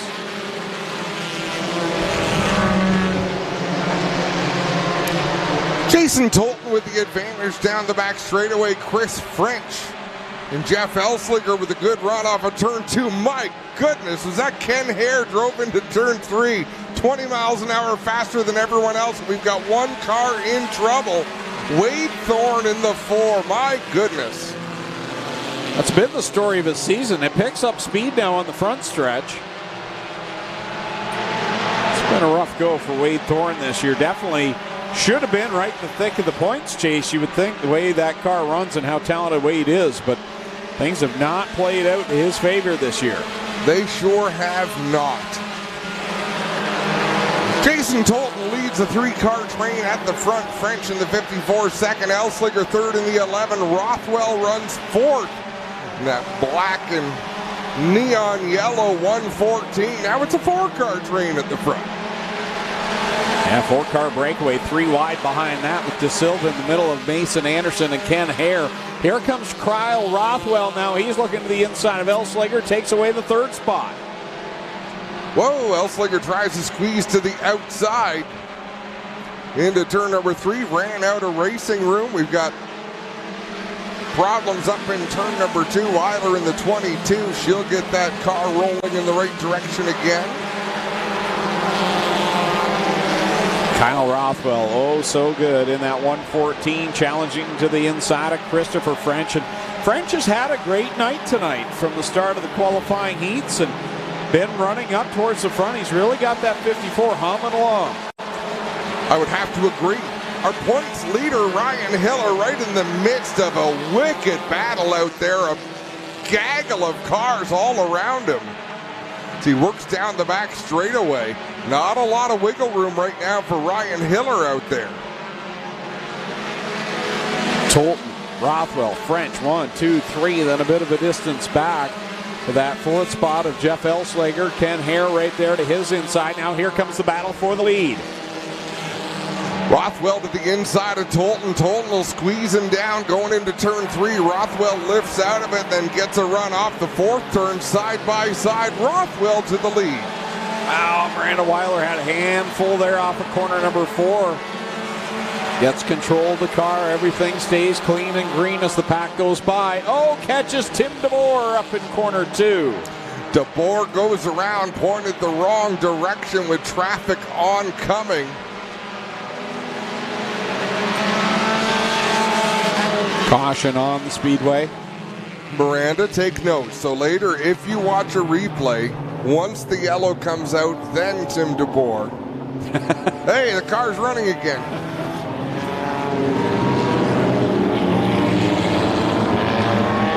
Wow. When does the boss come over to this side? Uh-oh. Oh, I think I know what this is. Oh, I'm excited. What'd we say? It's your severance package. I thought this might happen. I'm giddy. I know what I believe this is a box of Elite coffee. Elite coffee. Glenn Stiers, the owner of Elite Brands, is in the coffee business. Oh, really? So he posted something online, and of course I replied, Chantel, you are the greatest. So I replied about his coffee online. He says, do you want a box? Yeah, it's a sky blue. I was going to go with something about a duck's butt, but I think the sky being blue is classier. So here's your replacement, Greg. Oh, good. He wants the officials job. Send him into the officials room.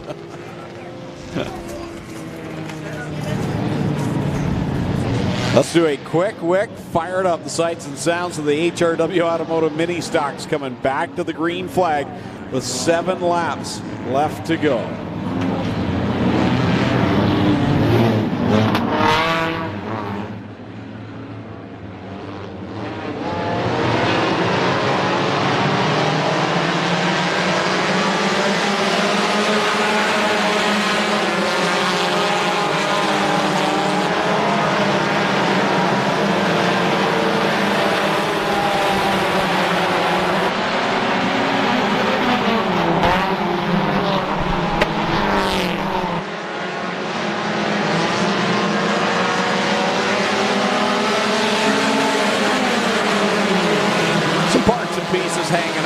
Cars in there, but we're under the green flag yet again. Kyle Rothwell out in front over Ken Hare. Tolton fading back a bit. Bumper cover in turn number 2. Not sure if they'll be racing around that or if that'll draw a yellow. Yeah, that's going to draw a yellow. Whose idea was to do a fired up? The boss shows up and the 2 announcers are sitting in the tower not talking. That was Clint. That's my way to get rid of them. Where can people buy, Chantel, where can we tell fans they can get Elite Coffee?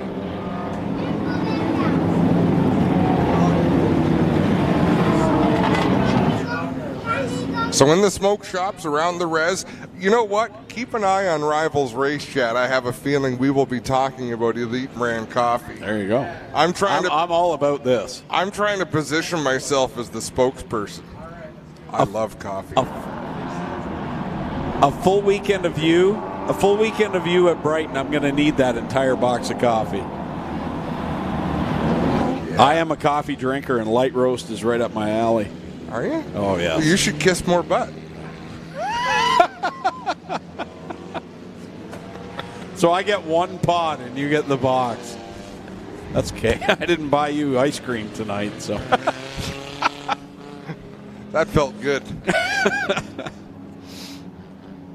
Elite brand coffee. Oh man, I do have fun on Friday nights. I can't imagine who else would put up with this. I've learned. It took a while, but I'm not for everybody. I will put my hand up. In fact, my boss is in this race, Jonathan Ayrton, driving the 69 at Cars for Sale. If you want to talk to Rob Twitchett, I tell anybody who hires me, you may not enjoy this. 3 of your bosses are here tonight. Jonathan Ayrton. Yeah. Clinton Jeffries, technically your boss on race night. Yeah. And your wife's here. I work for everybody. Who wants to be at the top of the totem pole? But Cal Tire is where I work. Jonathan Ayrton, the 69. There's Cal Tire on the left rear quarter, For Sale on the right rear quarter. If you're interested in that car, head back into the pits after the races. Good to see Jonathan Ayrton back out on track, because I think it's been pretty much since COVID. Yeah. And he used to race every Friday at Ohsweken and every Saturday at Flamborough. Now, he had bought a Sportsman, did he not? And that's the standing joke. It's sitting in the shop. Oh, okay. Gathering dust. But Cal Tire, the people that worked at Cal Tire over time, Rob Twitchett, Jonathan Ayrton, Clinton Nichols, Jared Bodner is there, who's a rally racer, former kart racer. Who else is? I think there were more. Hey. And then there's you. And there's me. I work in sales. Do I really work? There's days when you text and I'm wondering, is he getting paid for this? Yep. What do you mean there's days when I've we were, before there was texting, we emailed each other. It's been 20 years of this. You've been pretending to be my friend for 20 years. Pretending? I only pretended for 15. The only person that's faked it for longer than that. It's your wife. I couldn't finish it. I just couldn't drive it home, but I was there. You understand. 6 to go. And then we're on the road for 2 days. Wee doggy. Green is out. Rothwell gets on him. Ken Hare. They're already 3 wide down into 1. Well, make it 4 wide. Sean Taylor. I mean, where did he come from? Yeah, he's come out of nowhere here, right in the thick of it. Up there in the 4th spot. Gets a little bump from Tristan De Silva. I just lets him know he's there. Our early race leader, Jason Tolton, having some bumping with Sean Taylor. Now they're going to look 3 wide, kind of 4 wide, not quite. Tristan De Silva with a nice move on the inside. Out in front, it is all Rothwell in the 114. Wow, De Silva trying to hold on to that 0-1. He had Ashton Dickey all over his back bumper as Lubeck goes around, and he'll save it. Get it back in the gear here, and away he goes. All that right around where the point leader is. Ryan Hiller, we haven't talked about him much tonight. He's hanging around about the 9th spot, I believe, is where he's at right now. He's not really streaking through the field like we're used to seeing, but Ashton Dickey is only 3 spots ahead of him. Yeah, and that's where the tight battle is between the 21H and the 1A. The other one in the mix is Mike Sarantakos, who is also ahead of Ryan Hiller. So I guess in theory we're going to have a tighter battle if things stay this way, and there's just 2 laps remaining. Out in front, all Kyle Rothwell. Started the year, looked like he was going to be in victory lane or have a shot at it, and then things kind of fell apart in that race. And now he's back to where we expect to see him in that 114. He's about to take the white flag. 1 more lap to go for Rothwell, but the battle to watch is this one for 3rd. Elslinger has the spot. Ashton Dickey looking for it. Tristan De Silva trying to work his way up, and we're going to go yellow. Miranda Weiler in the 22. That is how a veteran spins out. You stay there. Yellow flag. The field is all slowed down. Like she was listening to you. Now it's okay to drive away.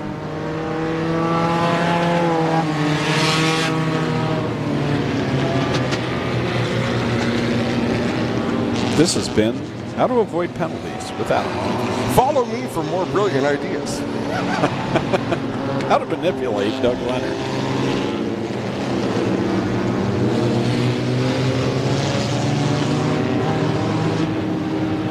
One to go. Well, green-white checker, right? That's the yes, the new standard. 4 of us are going to be sharing an RV this weekend. Oh, yeah? Do you wish you were the 5th? No, I do not. I'll be staying in Trenton, thank you, at the hotel. Much more spacious and airy setting than I'm sure that RV will be. Who else is with you? Jack, myself, and poor Abby. Oh, Abby. Oh, Abby. He's got his ears on too, so. They're going to ruin you. Abby's new nickname is Short Straw. That's the only way to earn the 4th spot. Well, probably I'm the 4th spot. But. Jack's down here. He goes, what? Adam's staying with us? Sorry about your luck, buddy. Tell Jack, no. He's staying with me. Green is out. Time to settle this one. Here comes Ken Hare in the 5K.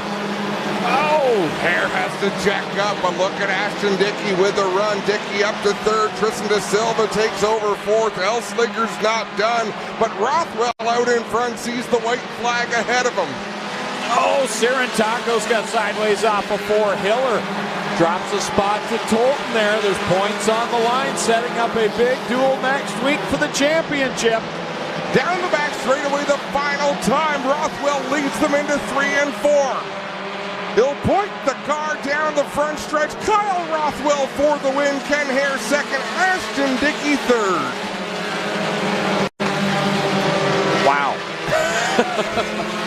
From fifth on back, it was wild.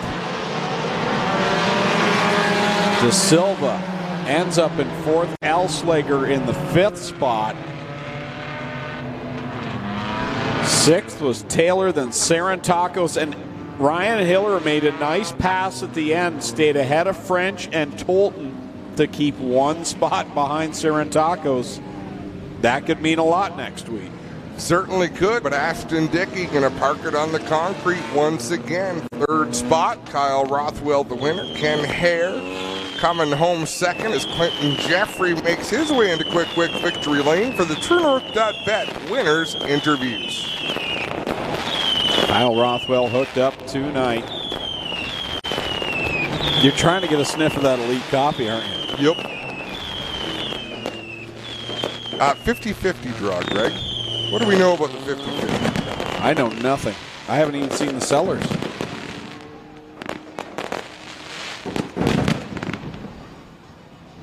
Kyle Rothwell out here in Victory Lane for the Twisted Metal crew as the fireworks light up the sky from Lone Wolf. And Rothwell will plant the flag in the roof and climb down here to have a talk with us.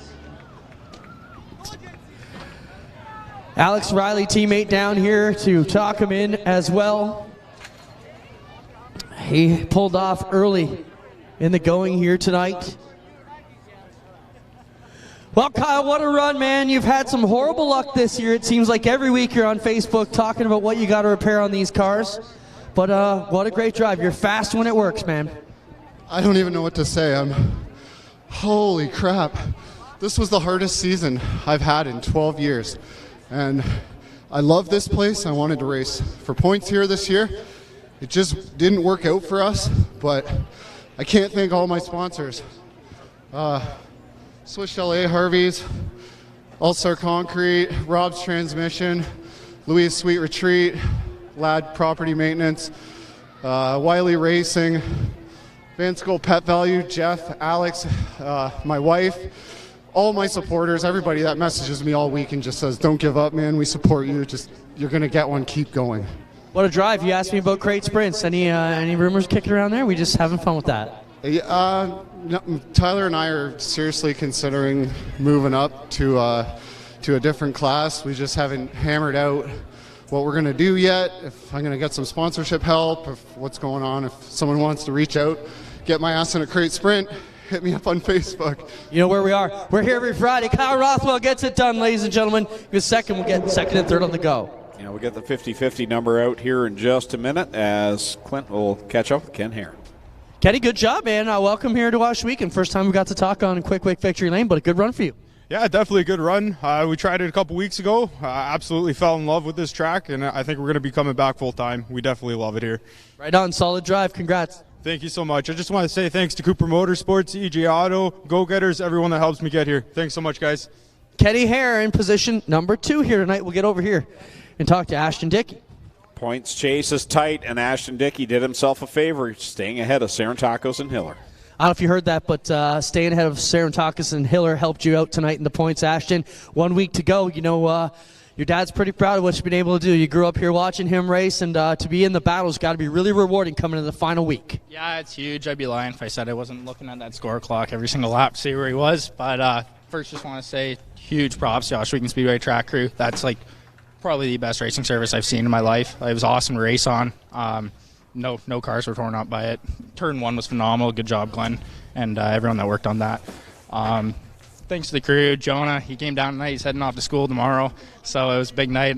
Small told me to win tonight, but I couldn't do it. So thanks to everyone back there. I just want to thank David Griffin, Century 21, and Pun Installations for being on this hot rod this year. They're pretty big supporters, so thank you. Right on. Ashton Dickey will finish third and keep his points chase alive. Second, we Ken Hare. And your winner tonight, Kyle Rothwell, to finish things up from Quick Victory Lane. Guys, we have a few days still to go. A busy weekend ahead if you're a race fan here in Ontario. We're heading down to Brighton. Take us home, guys. Yeah, going to be a great weekend. Brighton Speedway. Join us here on GeForce TV, or even better yet, come and join us in person. You won't regret coming to Brighton Speedway. So that will wrap things up on the broadcast. On behalf of Clinton, Jeffrey, Adam Ross, I'm Greg Kellnan saying so long. We'll see you next time on GeForce TV.